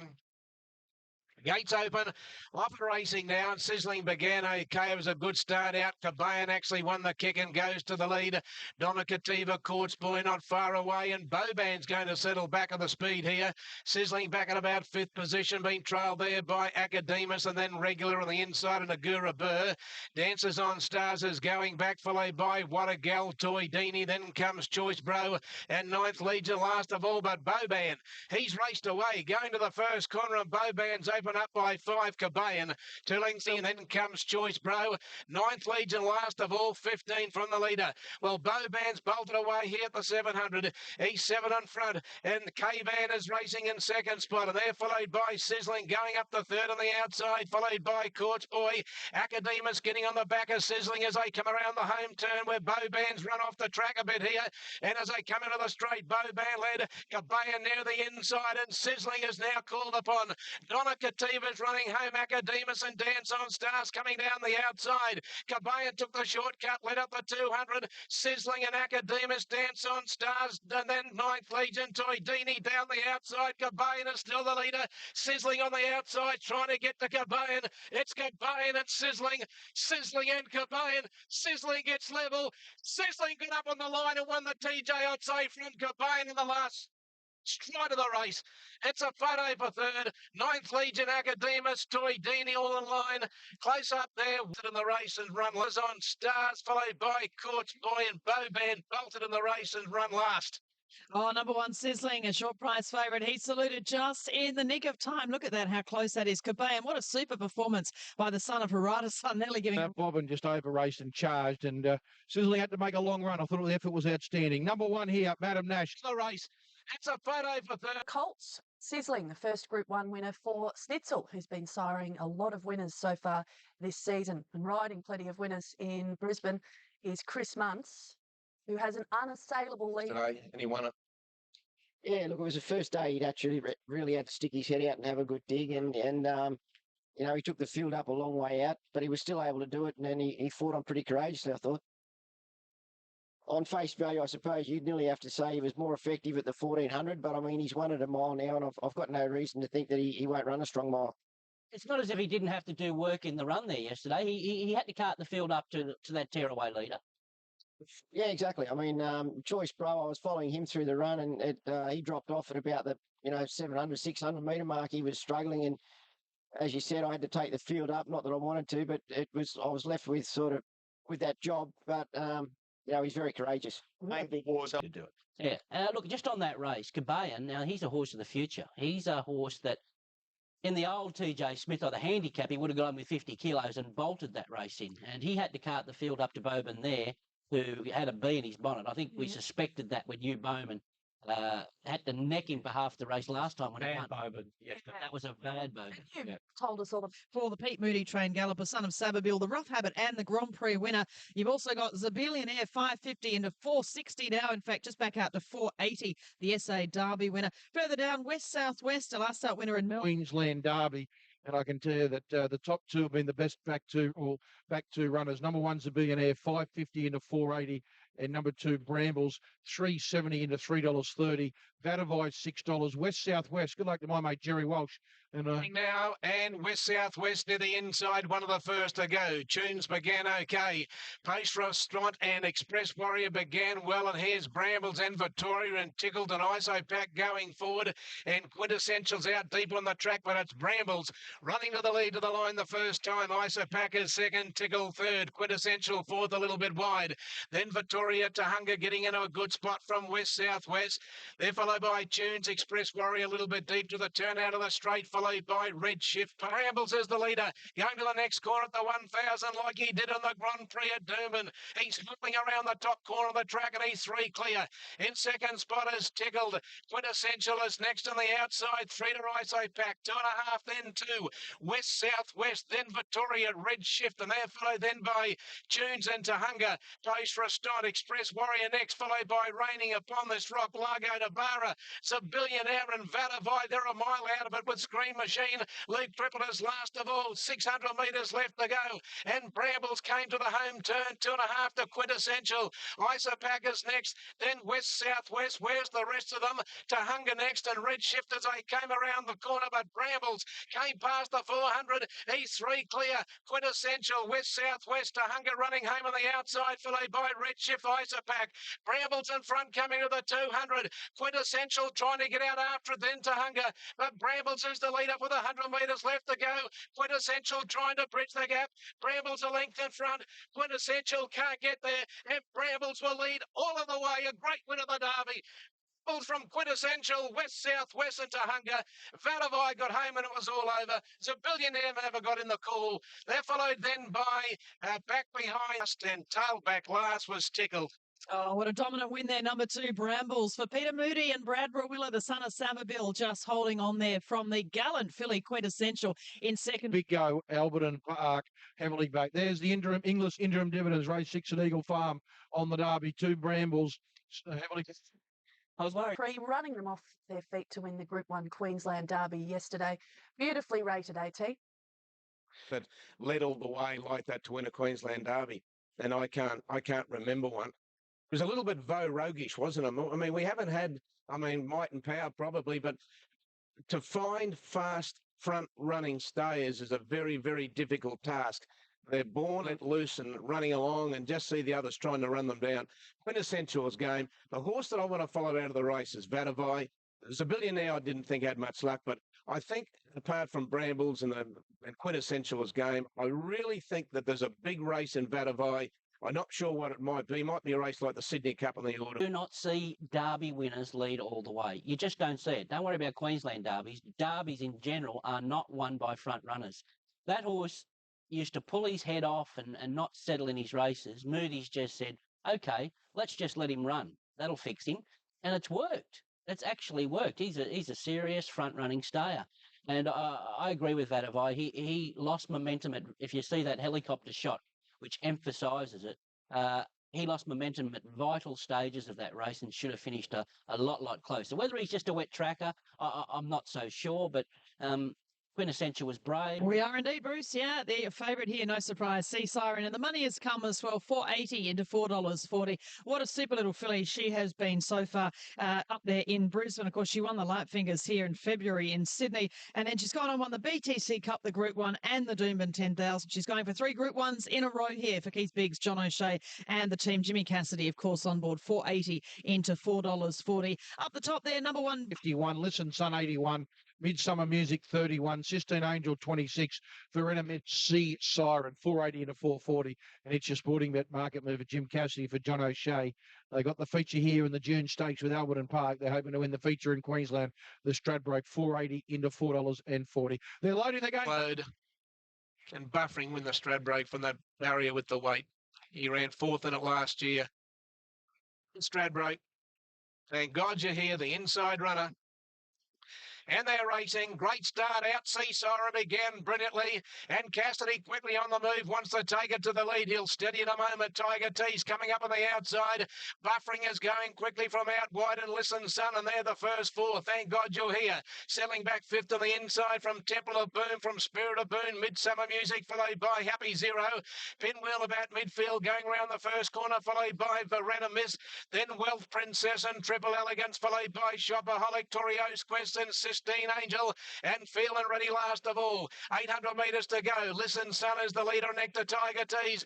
Buffering is over one off the fence on the outside of Sea Siren, and that's where they were in the 10,000. Celtic Dancers back 5th. Thank God you're here on the rail. Then Temple of Boom, Spirit of Boom, Midsummer Music, and they're followed then by Happy Zero, Pinwheel, Verenamis, and World Princess a long way back with Sistine Angel, Triple Elegance. Listen Sun, the leader. Thank God you're here, went up on the inside. Buffering came at them. Tiger T's. Sea Siren's trying to pick up. And Midsummer Music is next. Pinwheel down the outside. Buffering hit the lead. 200 metres to go.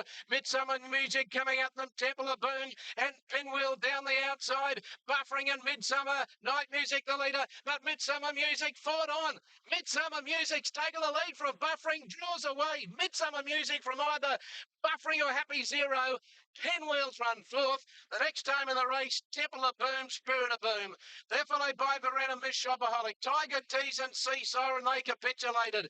They're followed by Torio's Quest. The next time, thank God you're here. Listen Sun, Feeling Ready by Triple Elegance and Wealth Princesses last. Oh, she's turned her form round on the Doomben 10,000. Midsummer Music takes out the Stradbroke for 2012. For Peter Moody, that combination and Luke Nolan, gee, she was dominant. Look at the way Buffering was there. They were all there, and then she's just come out and absolutely kicked away from them. I think Buffering in second placing in the dark blue. You can see on the outside of number 3, Happy Zero. I think he might have taken second place. You wait on the judges. Summer Music. $26 it started with the bookmakers. Sorry, got out to 31 if you don't mind. That'll be your maxi div. $28.90 and $8.06. Luke Nolan and run floor.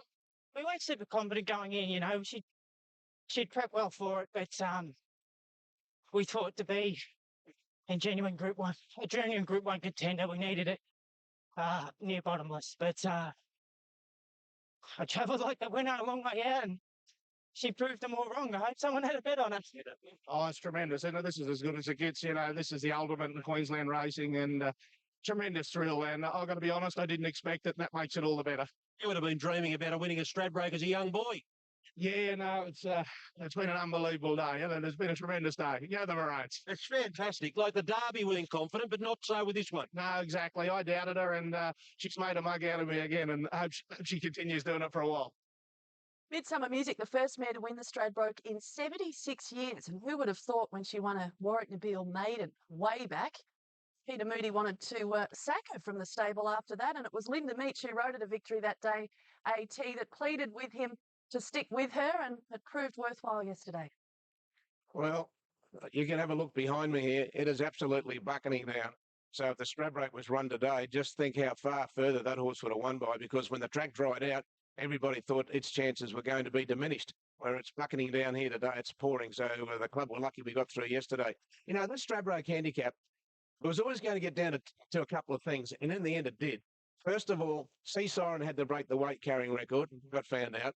Buffering had the weight and the 18 gate and just found him out. He was courageous. So once you could shoot holes in the arguments of the two favourites, the race was then anybody's. It was a race. You know, just look at her record now. I think she's won 10 from 23. She has been regarded as, you know, just a heavy bog tracker. But look, to win a race like this on a dead track, just as another feather in her cap. I'd suggest it was a shock for everyone. They're buffering. How good a horse is buffering? Like he had no real cover here. I don't know whether it was too much of a disadvantage covering ground on this track yesterday. They wanted to avoid the fence. But with that weight. I think this horse is. I think he's had 7 Group 1 placings now. Yeah. That's amazing to think what he's done. And a great training performance from the Hawks boys with the third horse here, Happy Zero. He hadn't raced or trialled since the All-Age Stakes, and he's run the race of his life, the ex-Hong Kong galloper there. All honours with the winner. She was well ridden and she got the job done, but Buffering was gallant in defeat again. I think if we can just roll back and have a look at that overhead vision again, if they had about that. 30 favourite just ahead of number 2, Cope AT, but we're only 4 minutes away from the Brisbane Cup. Of course, it is now a Group 2 over 2,400 metres. Favourite is Mawingo, been very well back there for the Brisbane Cup. $3.50 into $3, and Lights of Heaven money is now starting to come there. $3.50 into $3.40. Let's whiz through. 1951. Looking at Eagle Farm, the Brisbane Cup. Scenic Shots 21 into 18. The Sporting Bet Market Movers number 2, Mawingo, 350 into 290. Good go. Lights of Heavens, rock solid, 350 to 340. The Vermin, Fantastic Blue, $31. 11's out. Shema Dashing 21 for 350 to 290. Lights of Heaven 350 to 340, and the Verminator 13. Ready to go. The gate's open and they're off and racing now. Dance with Her and wasn't near the inside. The 2 first to go. Mawingo began well. So did Larry's Never Late Einstein, Czar Magic. Now Lights of Heaven's going to go forward in the early part, and Ruben Percival's going up deep on the track as they get to the line the first time, where Mawingo is the leader. Going past the 2,000 metres mark, tackled by Czar Magic. Go. Czar Magic by 3. Larry's Never Late. Ruben Percival a length and a half away in third, and Mawingo getting a lovely run on the fence. Now Lights of Heaven is in 5th position, 1 away from the rail in a good spot, followed by Dance with Her on the rail. They're followed by Wasn't trying to get off the fence and does so from Einstein. Fantastic Blue is next, and they're followed then by Booming. A nudge one's a long way back from Scenic Shot, the Verminator. They're followed then by Absolutely. Then comes Saint and Costa, followed by Count and Costa, and a long way back Shama Dashing and Spachenka last of all as they wheel the corner. Czar Magic the leader. Mawingo's going to go up on the inside. Larry's Never Late. Ruben Percival. Lights of Heaven's pulled out from the middle of the track and wasn't starting to run on. 300 metres left to go, and Lights of Heaven's gone to the lead from Mawingo. They're followed by Ruben Percival. Wasn't on the outside, but it's Lights of Heaven in front of Mawingo with 100 metres left to go. Oh, what a day for Peter Moody. Lights of Heaven's racing away in the Brisbane Cup. Will bolt in from a close photo between Dance with Her and Mawingo, and wasn't as 4th. The next time a nudge one, and they're followed by Ruben Percival, and then came Czar Magic. The next time in the race was B. Saint and Costa, and poor old Scenic Shot has pulled up at the tail of the field. Oh, what a top mare she is. Lights of Heaven by Sabille for Pete Moody and Luke Nolan. As Alan Thomas said, what a day for them. Super day, and she is today, and she is just a super little mare. She's had 14 starts, 6 wins, 4 minor placings. She's beaten home. It looks as if perhaps Dance with Her might have got the bob in. Cup 3, 8, 2 and 12. 3 Lights of Heaven. $3.60, 188. Dance with Her. Racing's biggest day of the year yesterday, and it was one of its favourite sons, Peter Moody, who stole the show. The main actor for the stable might be thousands of miles away, Ronnie, but the Moody Nolan show rolled on at Eagle Farm. Peter Moody describes it his best day at the races. He's a Queenslander through and through. And what about the other little maroon? It's what do I say? It's pinch yourself stuff, and 2 Group 1s and a Group 2, and the 2-time honoured races of Queensland. I feel. I know the Brisbane Cup's not a Group 1; it's now a Group 2, but it's just a wonderful thrill. I think I'm on half probably sees her out, but she's been excellent this whole prep, and it's great to sort of win the Eagle Farm Cup last week, the old Pat O'Shea, and the time on a Brisbane Cup this week. Like she's resilient, and she's been well trained. It was her first try at the 2,400 metres AT? Yeah, well, he set it for this carnival, didn't he, Peter Moody? And she'd run second in the Prime Minister's Cup, and then Mwingo beat her in the Doomben Cup. And she came here 7 days ago, and she hit the line really hard last week. 7-day backup. It had winner written all over it coming into the race, and that's how she won. I thought Mwingo was good, and of course, it runs through the qualifiers for the Melbourne Cup was to run a place in this race at that distance. Dance with her ran well. Since still, is Cox Plate too rich for this horse? I think so. I think they've all been well placed up there. I think you've got Lights of Heaven right in the right spot at the right time, and no doubt about it, just placed beautifully there. I think Mwingo's been placed well up there. I think they go to the spring, and I think those horses have got to look at the Group 2 level or dodging the Caulfield Cup, Cox Plate, Melbourne Cup horses through the other Group 1 races that have run over the spring. That includes Sydney as well. So well placed there. Ride rate. And what do you think, Ronnie? Look, I think the winner's a slow maturing Zabeel. I love the way he presented a setting for these couple of races. I love the way she won her race and then backed up, and just the whole way that Peter Moody's handled this mare all the way through, and letting her get a bit of confidence for the spring. And I'm not ruling anything out with her. What a ride! What a ride by Nolan. He drew barrier 19. He read the play beautifully. He thought, I got Ruben Percival outside me. I'll let him push me into a position here, which he did. The 1-1 from an awful barrier. 10 out of 10 for Nolan for that ride. That was the difference. Well, I don't know if it's the difference between winning and losing because she was so dominant. Mwingo, an afterthought. I hate backing horses on afterthought. They wanted to qualify. He was going for a spell 1 minute, and then they want to qualify him for the Melbourne Cup, which they did, but he doesn't look like a 2-miler to me anyway. The greatest, I think, win of the day anywhere in Australia. Lucky Gray in the West carried 61 kilos in the Belmont Sprint coming out of the widest gate, and he nearly got knocked over on the turn. Is getting through. Lucky Gray hits overdrive. Here's Lucky Gray under the big weight, reaching the lead. O'Donnell shapes him up. He pulls away. That is just absolute class. He uses quality. Lucky Gray under the big weight, wide draw, gave them a start. Too good for them in the sprint. The upcoming race at Eagle Farm. They're 3 minutes out from their next race, the Tattersalls Tiara. It looks like they're just leaving the mount to go there, so they might run a fraction late for their feature.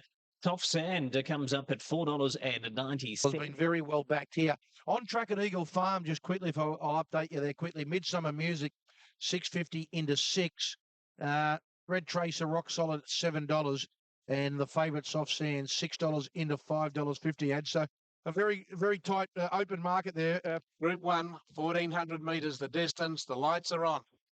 And they're off on the Tiara. Soft Sands didn't begin all that well, came out towards the tail of the field, then will be ridden cold. Red Tracer won the start and bounded off to the lead. Berenimus and Peartard and Bonnie Mac not far away, either the Shopaholic. Sky Rush came out well, holding a place near the fence, followed by Forfeiture. Gay's Choice is going to settle midfield from all the right moves, followed by Midsummer Music a little bit deep to the first corner. Then Emmeline, Sistine Angel, So Pristine, followed by Divorces. Getting back, Miss Keepsake, followed by Risk Aversion, Belmont and Soft Sanders last of all. 800 metres left to go. Red Tracer the leader. A half the Peartard, 2 to Berenimus and Sky Rush on the fence. 2 lengths away, Bonnie Macton, Gay's Choice, followed by Shopaholic. Emmeline's about midfield on the rail from all the right moves. Midsummer Music trying to go forward from Sistine Angel, So Pristine, followed by Divorces, Belmont. Risk Aversion's a long way back as they come around the corner, and Soft Sand will be last, has to come to the outside. 400 metres left to go. Red Tracer the leader, linked over Peartard, followed by Sky Rush, Berenimus, Gay's Choice, Bonnie Mac, Midsummer Music and Shopaholic are coming down the outside to the 200. Red Tracer the leader, Sky Rush getting up on the fence, Peartard, Gay's Choice is coming, Divorces looking for a run, but Peartard on the outside's taking a narrow lead in. Peartard will go home to beat Sky Rush. Red Trace from the front eight for third with Gay's Choice, Risk Aversion and Divorces close up. Belmont is back behind those. They're followed by Berenimus, Miss Keepsake. They're followed by Berenimus, Miss Keepsake, Emmeline, all the right moves. Midsummer Music's a long way back. Sistine Angel, Shopaholic, Soft Sand never got into the race. They're followed by Forfeiture. Well, the Queensland Guineas winner, Peartard, she can't put a foot wrong this preparation, and she's put 4 straight for Patnack Farm and John Thompson and driven out. Sportingbet.com.au, Guy Walter and Corey Brown.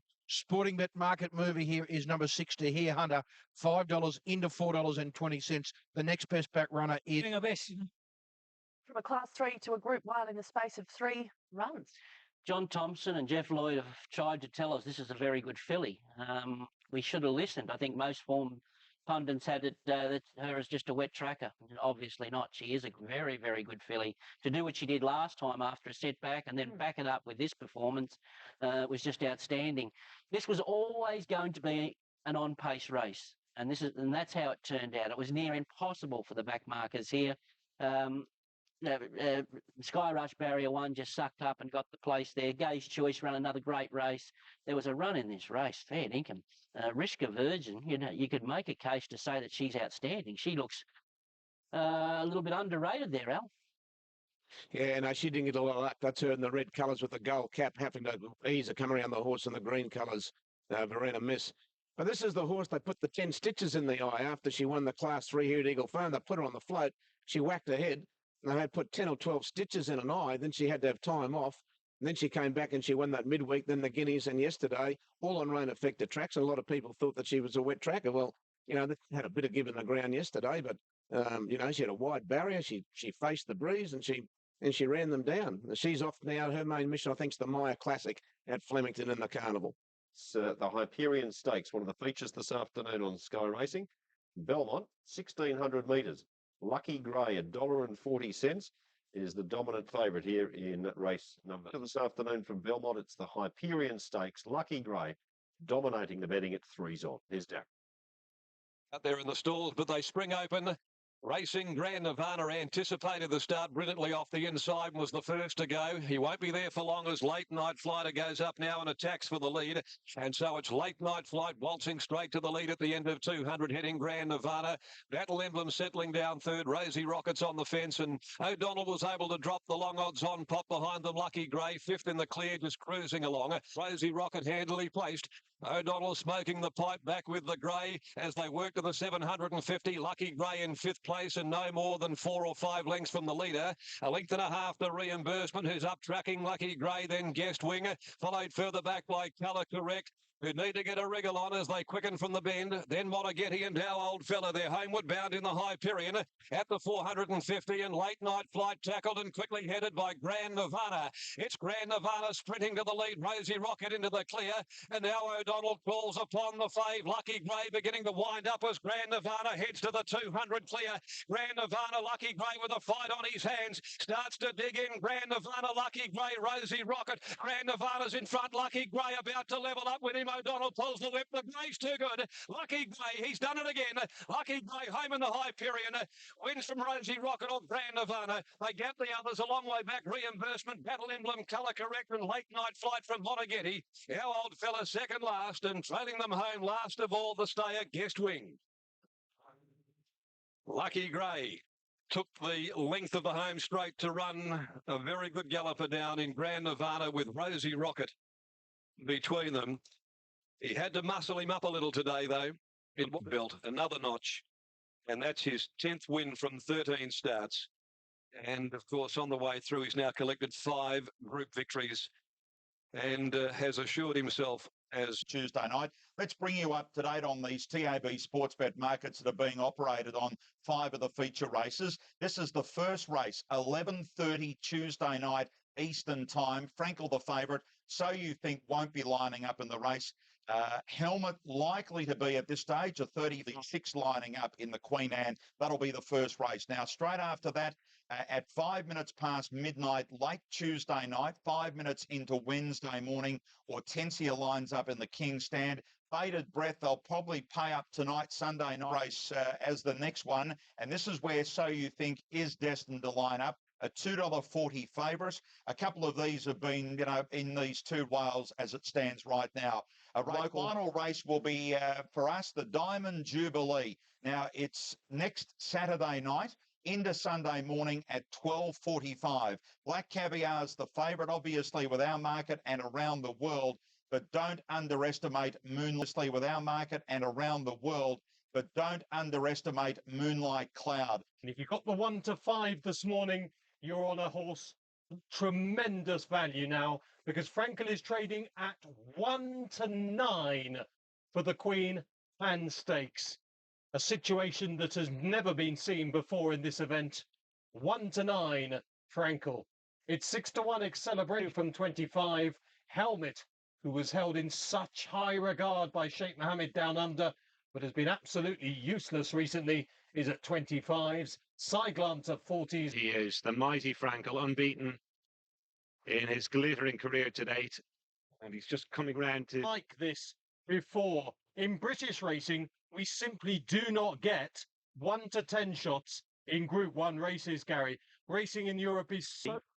And they're off. They're racing. Premio Loco on the extreme right on the stand side in the orange jacket, but it's Bullet Train. Frankel's pacemaker up with the gallop. Worth that on the far side in the noseband. Acceleration ridden quite forward by Joseph O'Brien in the purple cap. Helmet towards the near side with the white face. Then Frankel in the pink cap worn by Tom Quealy. Finally, Indomito. Heading now towards the halfway stage, the 4 furlong marker, and Frankel lying a close-up fourth, following in his stable companion Slipstream. Bullet Train from Helmet on the right, on the left Acceleration. Quealy is just edging out now to the right and gets a clear view of the front, and he's ranging up to join Bullet Train. Worth that side glance, Red Jazz pushed along, strong suit, Premier Loco, and it's Frankel that gallops into the lead. Acceleration is again trying to go with him as they race inside the final quarter mile. And Quealy says go on the champ. It's Frankel that leads the way, and he opens up in tremendous style. 4-5 lengths clear of Acceleration. The rest are well beaten off, and it's all the ones for Frankel. It's going to be 11 from 11 here. The champion of the world, Frankel in majestic form by 8 or 9 in the Queen Anne. Brilliant performance in second Acceleration, just holding on from side glance on the near side, then Indomito, followed by Windsor Palace. Helmet. Further back was Bullet Train, Red Jazz, Premio Loco, Strong Suit, well beaten, and Worth That. Well, we've got 30-odd races to come over the course of the next 5 days here at Royal Ascot, but that is going to be one hell of a hard act to follow. Frankel makes it 11 out of 11, destroys the opposition in the Queen Anne Stakes. And his own time, his own engine, and then asking him, and the further they went, he just started to sprint away from a top-class field. I believe that Acceleration is 11 lengths. 11 lengths? What sort of silly prices were being bandied around for 5 lengths or more? You don't win these races by 11 lengths, do you? we should have had that 10 to 1, shouldn't we? Before the race, what the Ballydoyle team might try today. Well, Acceleration was ridden a lot more handy this time. He was actually in front of Frankel in the early part of the race. Windsor Palace never mapped, but it's quite simply a case of whatever you do, it's not going to matter, is it? He's gone to try and match strides with him, and it's very nearly cost Acceleration second spot because, you know, he's running on. Richard Hughes lost for a while. It's a spell. Just puffed his cheeks out. Unbelievable. Unbelievable. What chance have he got? One of those sort of reactions to what we've just seen. No way to. Tom Quealy. Absolutely. He's smiling, he's waving, he's saluting, he's surrounded by cameramen, reporters, and thunderous applause all the way back to the women's enclosure as he passes us.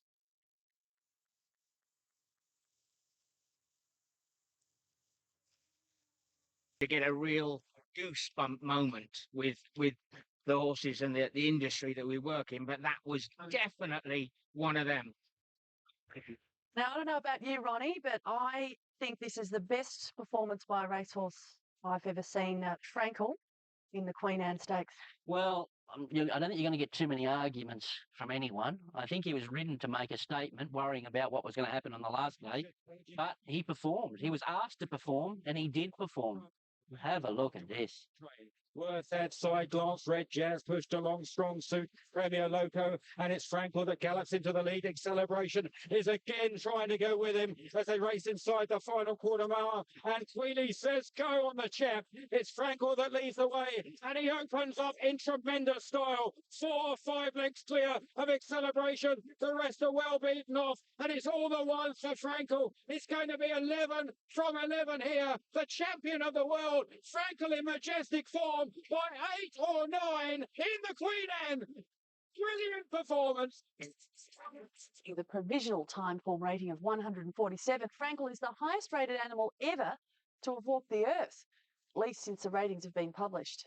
It was thought that the 145 rating of Seabird would never be beaten, but with a phenomenal effort in the Queen Anne, Frankel has done it.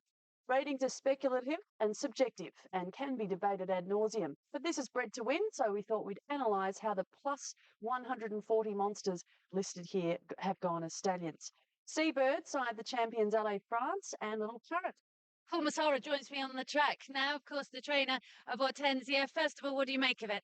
No, the track's in great order. Obviously, it's virgin ground. There hasn't been any horses here for some time. So Sports and Ortensia is a really, really good horse. 5-1 favourite for the King Stand Stakes.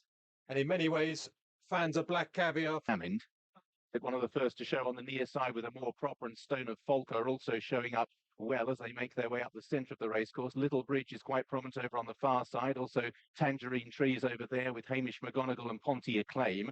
Standside Dinkum Diamond Soul Power currently sits in midfield as they make their way down towards halfway. Tangerine Trees and Little Bridge it is who show with Ponty Acclaim. Night Carnation Margot did. Hamish McGonigal pushed along. Bated Breath over on the far side with Ortensia and Stepper Point, Monsieur Joe, or towards the near side. Trying to do best there is a more prop with Soul Power, but action's out in the centre. Tangerine Trees leading Little Bridge. Ponty Acclaim, Ortensia, Stepper Point, Bated Breath with the pink cap. Also staying on his Spirit Court, Soul Power doing best of the near side group. It's Little Bridge for Hong Kong who leads the King Stand from Bated Breath. Soul Power trying to come home strongly for Ireland, but driven out towards the line. It's Little Bridge for Zach Curtin. It's going to win for Danny Shun, the King Stand for Hong Kong. Bated Breath was second. Soul Power next. Big run for Dishan Man, and also Caledonia Lady who stayed on late in company with Spirit Court. It's a big win for Hong Kong here. Little Bridge has come out on top under Zach Purton. 50th anniversary of the Prince of Wales' Stakes Group 1 category, and the moment we've all been waiting for. So you think, by far the best horse on ratings. He's got £6 at least in hand of Carlton House. 10 to 11. So you think. Carlton House with a lot. The whole lineup, really. He looks fantastic. We're looking at So You Think, though. This veteran of 17 Group 1s, 9 of them which he's won. He was second last year. He's won £4.775 million. If he wins this today, he breaks through the £5 million barrier, Jason.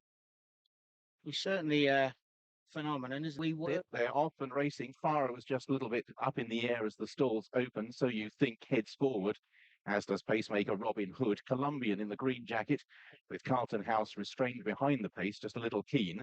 Closer than usual, Wigmore Hall in pink colours, and round the outside, a Big Blue Kitten in the white and red is in danger of being posted wide as they approach the turn. A Planteur with Tree Future back in the field, City Style, man, and at the rear of the field is Farha. So Robin Hood pressing on, encouraged along, anxious to make this a solid test, it would appear. From in second place, Big Blue Kitten, who's now about 3 lengths behind the leader. So You Think races in third. Wigmore Hall and Colombian the next pair. Carlton House, the royal colours, the scarlet sleeves on the inside of City Style. Then Tree Future, Planteur.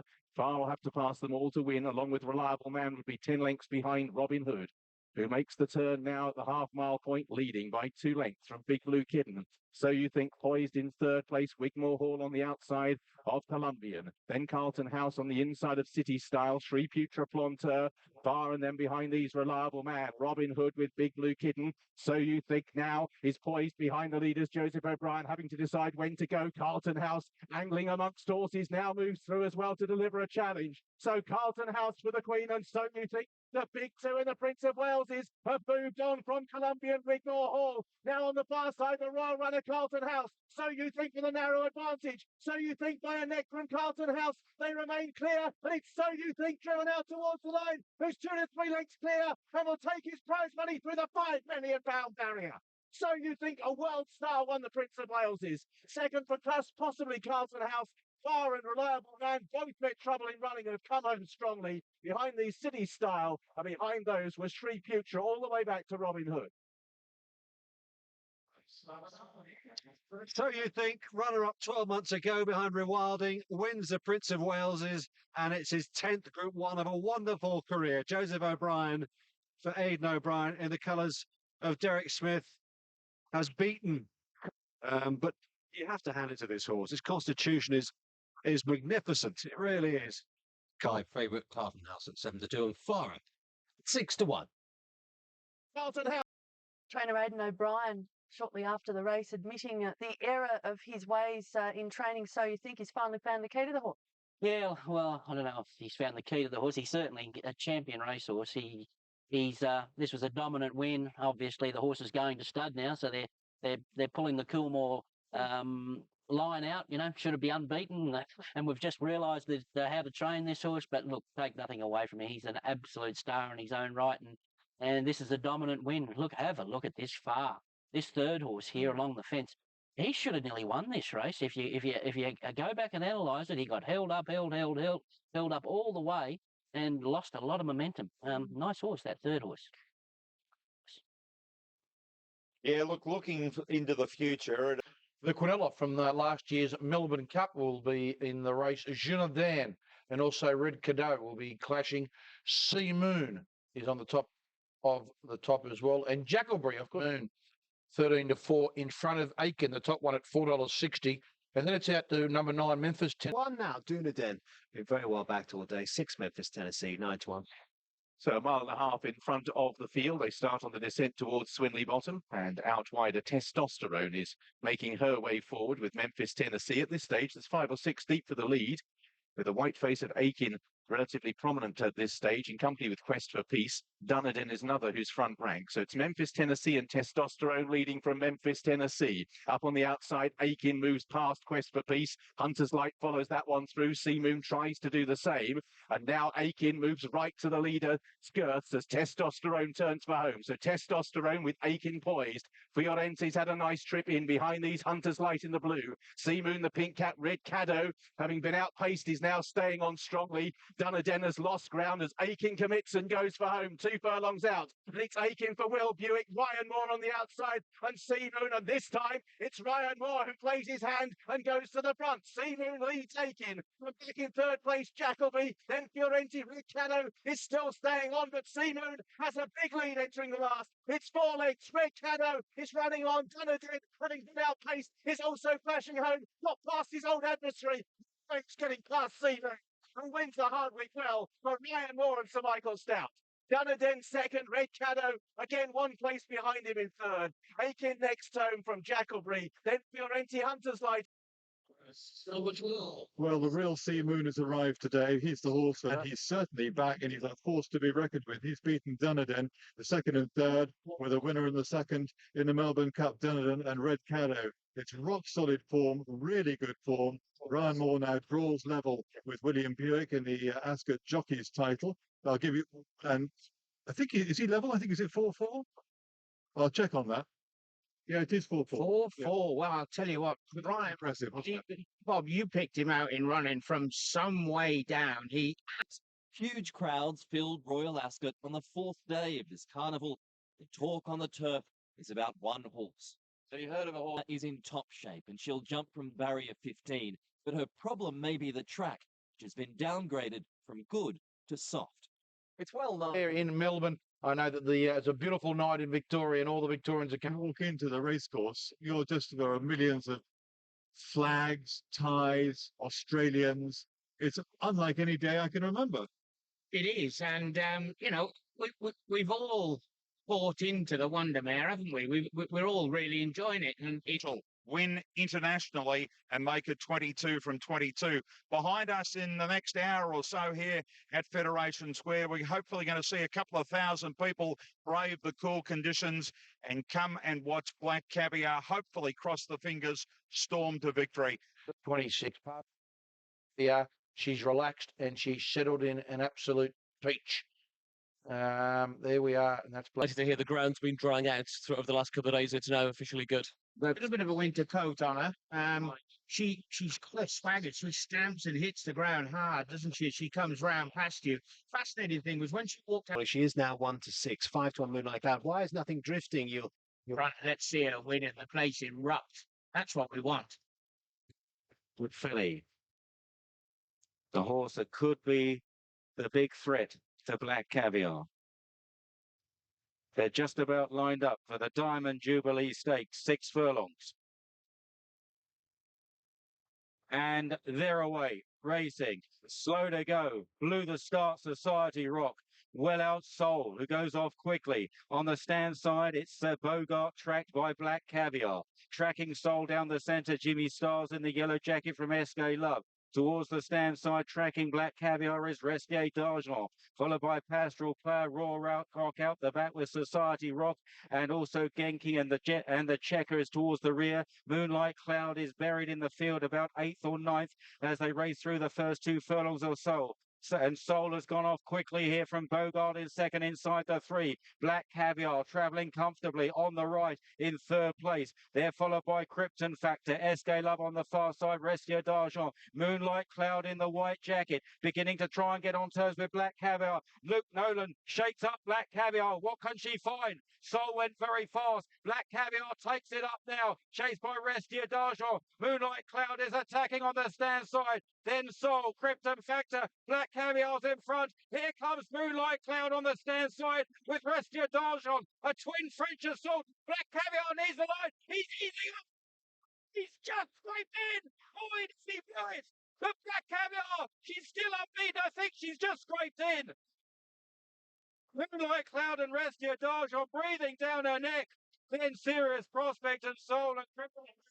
My goodness, drama, drama, drama. The cheers went up for Black Caviar. She looked to have the race in the bag, but on the line, I think she's won. I think it's going to be called. Moonlight Cloud. Caviar has won. Black Caviar has won. From number 12, Moonlight Cloud. Number 15, Restier d'Argent. Here he goes. She travelled beautifully in the race. He had to pick her up. This is the first time that she's been really asked a serious question, and he just reaches back, gives her a couple of reminders to go about her business. And we've got 2 finishes down this side, and just now he's coming to the line. He thinks he's home and hosed. He stops riding, and then all of a sudden they're on top of the line. Oh my word, that could have been faster. Bad. That could have been horrific from a jock's point of view, but well, for everybody here, for everybody who's travelled halfway around the world, he just nearly ahead in the end. D'Argent traded at the Betfair Aspie have been traded at 1.98 in running. The most traded horse in a race in Betfair's 12-year history. Of the £13.2 million traded on the Diamond Jubilee, an amazing 12.6 million centered on Black Caviar. That is enormous money. And anyone button put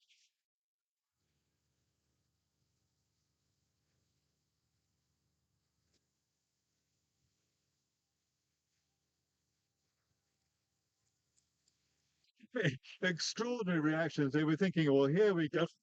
Most definitely. And here she comes. Just listen to this reception. Acknowledges there are enormous shares of the crowd. Fantastic. There'll be plenty more from the Black Caviar Royal, but we'll be back here.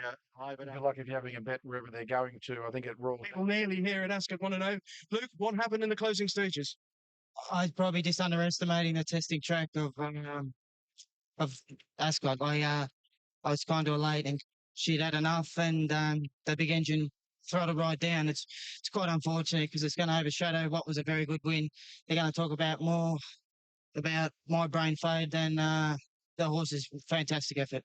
Do you feel that prior to that she had shown the superiority that you expected? Yeah, she did, but like I said, I underestimated the testing straight 6 years, so private error, but we got away from it. Got away with their closing stage. You've only got to win by a quarter of an inch. That's what we were afraid to come here and win by, and we've got the job done. The way she travelled through the race, everything was going to plan. Was there ever a moment in the closing stage we thought it wasn't quite as dominant as you would have expected? We never expect dominance. We've never asked her for dominance. She gets the job done. We're more concerned about her next run than we are today. So we're extremely proud of her. She's 22 for 2022. It's never been about margins. It's never been about dominance. Heard you talking before the race. As a sportsman, you never get a chance to represent Australia. This is your chance to don the baggy green today. So how proud are you of what's happened today? I'm extremely proud of it. You know, words can't describe the feel just to be here and take it all. All I can say, and the world that was watching overnight, is Black Caviar at Royal Ascot An extraordinary performance. Almost came undone on the line. Unbelievable, Joe. Amazing scenes. The drama, the debate, the theatre. It was just what this mare's done for world racing is just something that I've never seen ever, and I'll probably never see it again. She's brought world racing to a standstill. The last 100 metres, I stopped breathing. Oh, I think most of the country was on the edge of their seat. AT, surprised, as was the state government and Racing Victoria that put it on last night at Federation Square.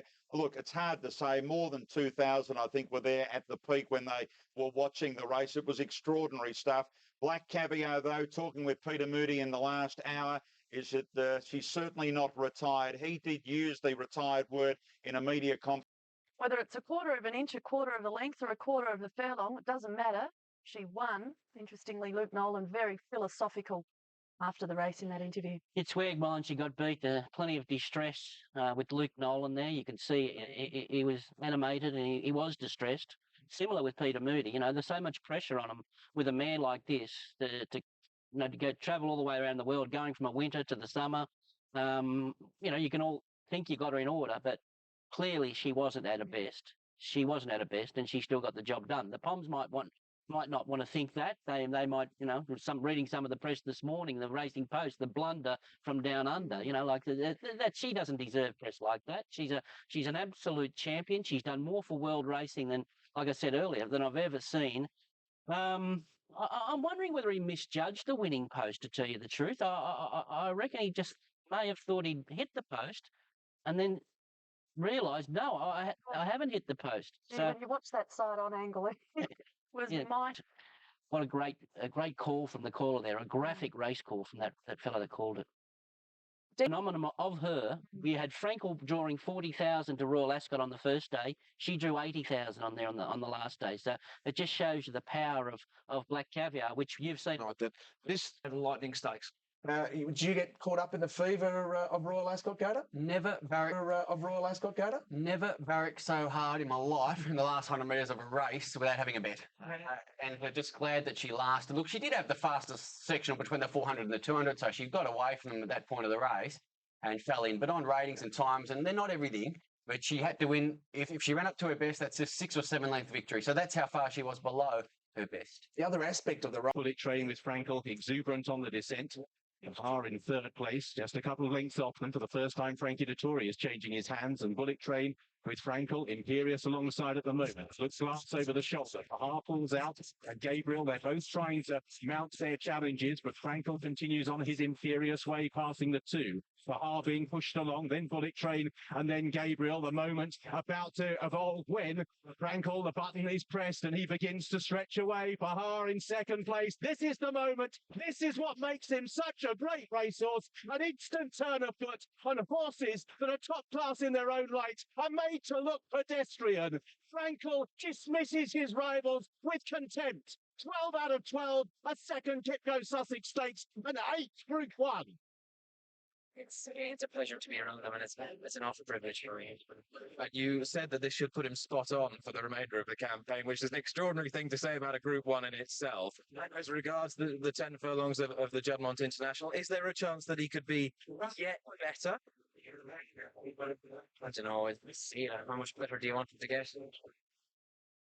Well, he's outstanding. There's no question about that. He probably didn't beat much there on Wednesday night, but it probably wouldn't matter what was behind him. He's too good for them. Frankel, 12 out of 12, Ron. What can you say? You can't argue. He's the world's best racehorse. There's no doubt about it. But you've now just said Black Caviar no longer the world's best racehorse. World's best sprinter. But he's the best racehorse. Well, on overall ratings, I think he is. Yeah, that's right. Okay. I just wanted to clarify. Yeah, no, he's the world's best sprinter, and he's running out of races too. He'll probably only have 3. Running out of opposition too. Well, naturally.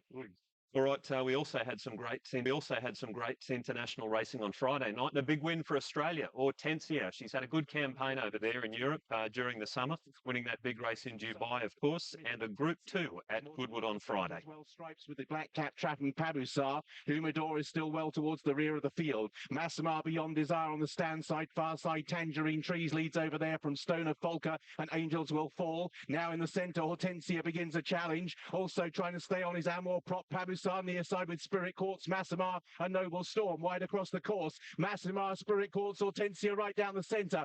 Angels will fall. Confessional is running on strongly on the far side. Ortensia for Australia has gone to the front. It's Ortensia from Confessional. Angels will fall. And at the line, it's Ortensia. Ortensia won the King George for Australia. There were so many speed horses in the race, so my initial plan was just try and get her sitting behind the leaders. But one thing Paul Massara said to me is don't get in a panic and don't try and make her do something that she doesn't want to do. Just let her take me, and she finished the race as well. And I think she's much better when she gets a bit of daylight. So I was fortunate that class really class got her through. Yeah, she's I think you got very good sprinters around. You got Bated Breath and horses like that, but certainly this filly will take some pegging back in Nunthorpe if things go her way and she's in the form she was today. She loves those drier tracks, and that was a dominant win. Yeah, good on you, Paul, and the owners of Ortensia. They've bit the bullet. They've left her over there. I think there's another. I think they're aiming for the Nunthorpe at the end of the month, but she was lethal there. Back to a brilliant best, and obviously she's just been crying out for a dry track. Yeah, looks. The finish, they're certainly expecting Frankel to win 9-1 on. He is here on the course. Expecting left are those of win-only books, but the SP will be taken from the prices on the right, and it's 9-1 on Frankel, 5-1 St Nicholas Abbey, female. On the exchanges, hoovering up all the 8-1, 9-1 on is now 10-1 on Frankel, 5 St Nicholas Abbey, twice over, and 10 far. And away they go. Frankel just a little bit slow out of the stalls, the last to leave the gate, in fact. And Bullet Train, his staple companion and pacemaker, out in front, but on the near side, Robin Hood and Windsor Palace is all applying the pressure here. Robin Hood from Windsor Palace, just sneaking a half glance, Eddie Ahern on Bullet Train in the white cap, wondering where Frankel is as they now race down the home straight. Frankel is towards the left in 3, 4, 5, 6th place at the moment under Tom Quillier, and about to break new ground over a mile and a quarter. Robin Hood, Windsor Palace, the others queuing up far in the blue jacket. Tree Future, far side twice over. Frankel cruising up towards the stand side, next door to St Nicholas Abbey. What a prospect here as they race towards the final quarter mile, and Frankel comes cruising through, and St Nicholas Abbey is driven along by Joseph O'Brien, and they can't get him off the bridle. Far on the far side, fighting on gamely, but now Quillier asks him to stretch, and Frankel stretches away as only he can. Frankel by 5-6 lengths to far, and St Nicholas Abbey, the crowd and you're giving him a tremendous reception, a breathtaking win again, and Frankel wins the Juddmonte International almost on the bridle. Extraordinary. Tight for second, far, and St Nicholas Abbey. Then Bullet Train, followed by twice over. What a horse this is, and if anything, he was just as impressive over the longer distance. Some would argue he was even better over it today, the way he cruised up to join them. It's incredible, isn't it? Adrenaline is flowing here in the crowd. I don't know about you watching it at home, but it almost made you feel emotional watching the way this mighty horse cruised up on the bridle.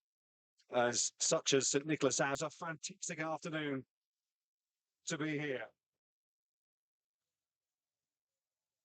This was his first time at 2,000 metres in the Juddmonte International. Of course, this is the race that he was keen to win because it's the race for his owner. But there was good speed on. He was breathtaking. Yeah, what happened was the Coolmore pacemakers, Windsor Palace and Robin Hood, set a really slick tempo, and they led up Bullet Train, who's Frankel's usual pacemaker. They were setting that race up for St Nicholas Abbey, who's in the purple and white there, running into about third. Kind of backfired, though, because what it did was bring out not only the brilliance of Frankel, but the stamina through the Galileo pedigree. He's monster. They had to try. You have to try and get the horse beat to suit St Nicholas Abbey. The problem was he's nowhere near good enough to beat Frankel. I don't think there's a horse in the world that's good enough. No, there isn't. He's a masterpiece. He's bringing O'Brien, and they can't get him off the bridle. Far on the far side, fighting on gamely, but now Quillier asks him to stretch, and Frankel stretches away as only he can. Frankel by 5-6 lengths to far, and St Nicholas Abbey, the crowd and you're giving him a tremendous reception, a breathtaking win again, and Frankel wins the Juddmonte International. What a great era to be living in racing, to see our champ, Black Caviar, and to be able to say to your kids at some stage you saw Frankel race. Extraordinary stuff. Joseph O'Brien, they're sitting on the. I don't know if it's legal to be in love with a horse, but I'm in love with Frankel. I'm proud to say it. He's an absolute superstar. He's on the wall of my office, big blown-up picture. I give him a kiss goodnight every day at the end of work. He's just amazing. Look at him demolish this field. You know, Far is a good horse. He's got 4 lines through So You Think. We know how good So You Think was. Runner-up in the Eclipse. Smickler Savvy's a 4-time Group 1 winner. Serious horse, twice over, 4-time Group winner. There were some good animals in this race. He just beat them as he liked. I hope they go to the Ark, and I hope he does the same thing. I'll be in heaven. What do you say, Rich? He's a sick. I apologise for that, but he's unbelievable. Unbelievable. I set up in all the other night, Shark. I think some international racing we get carried away with, but this bloke is just unbelievable. It's hard to imagine a better horse, isn't it? Honestly, it's just killing great opposition on the bridle. He put 6 lengths on them there. And You know, what more can you say about him? He was stepping up to 2,000 metres here for the first time, Richard. He's the world's best horse. I don't think anyone could dispute it, whether it's sprinter or stayer. Look, it's Black Caviar's the world's best sprinter, but he is the world's best horse. They've had a great year, the Poms. They've conquered everything this year in all sports, and now they've got the world's best racehorse. Love the way he rode him out to the line, not cuddling him, cuddling a champion. He made him do some work the last 400, which he invariably does. I would have loved to see him go to the Ark, but it doesn't look like he's going to head that way. 4 more runs, isn't it? 2 more runs, and then he goes to stud. So, he's a horse deserves to go to stud undefeated. He's the best horse I think I've ever seen. No argument. All right, now you may have noted. Breath has been backed as well, and it's close between favouritism. Ortensia just shading it, Matt. 4-1 joint favourites, Bated Breath and Ortensia, and this is the biggest field ever for the Coolmore Nunthorpe. There were 17 in 2002 and 1998, and Ortensia leaving in again. 7-2 now, Ortensia, with 4 Bated Breath, 7-1 Soul Punch. Next to the stands rail and jumps out swiftly. Tangerine Trees on the far side. Hamish McGonigal and in the noseband Bogart. Down the centre beyond Desire Masama. Then Spirit Course chasing them. Bated Breath is well in touch with Monsieur Joe. They're followed by Confessional towards the centre field and Humidor in the centre. The one racing apart, Hamish McGonigal. Hortensia's well back at the moment. Also out the back is Secret Witness and Dandy Boy and Pearl Secret away to the left. Yellow Jacket, White Face got a lot to do, and on the extreme left, Soul Power is now making some headway. It's Bogart beyond Desire Masama. Hamish McGonigal on the far side. Spirit Course is chasing them. They're followed by Bated Breath on the stand side with Soul Power and then Monsieur Joe. They head towards the final furlong. Last year's runner-up, Hamish McGonigal, probably just leads to Spirit Course. Hortensia is finishing well on the far side now, then beyond Desire. Racing inside the final 100. Spirit Course, Hortensia is thrusting home very late. The Aussie mare's got Hortensia's won the Nunthorpe. Glorious Goodman and York. 2 running. What a great performance. What a late run. Spirit Course in second. Then Hamish McGonigal, followed by Humid. Mare, this is Hortensia in the hands of William Buick. Hortensia absolutely flying home. She was miles back in the early stages in the orange and white striped jacket. That's the winner, Hortensia. And following up her win in the King George Stakes at Glorious Goodwood, beating Spirit Quartz. Another great run at York from Forward Ladbrokes. They knew returned the 7-2 joint favourite Hortensia. Beat Spirit Quartz of 14-1. Most amazing feeling. Winning one over here, like big one like this, is a huge thrill. How important is this girl who's leading the mare? She went to Arrowfield to have a rest and be retired to stud. Now she's won in Dubai, twice in the UK. A great international performance by Paul Massar, and also Leah, the girl who's been looking after this sort of this. How did it win? Incredible win. They just don't do that in these sort of races. She just kept surging to the line.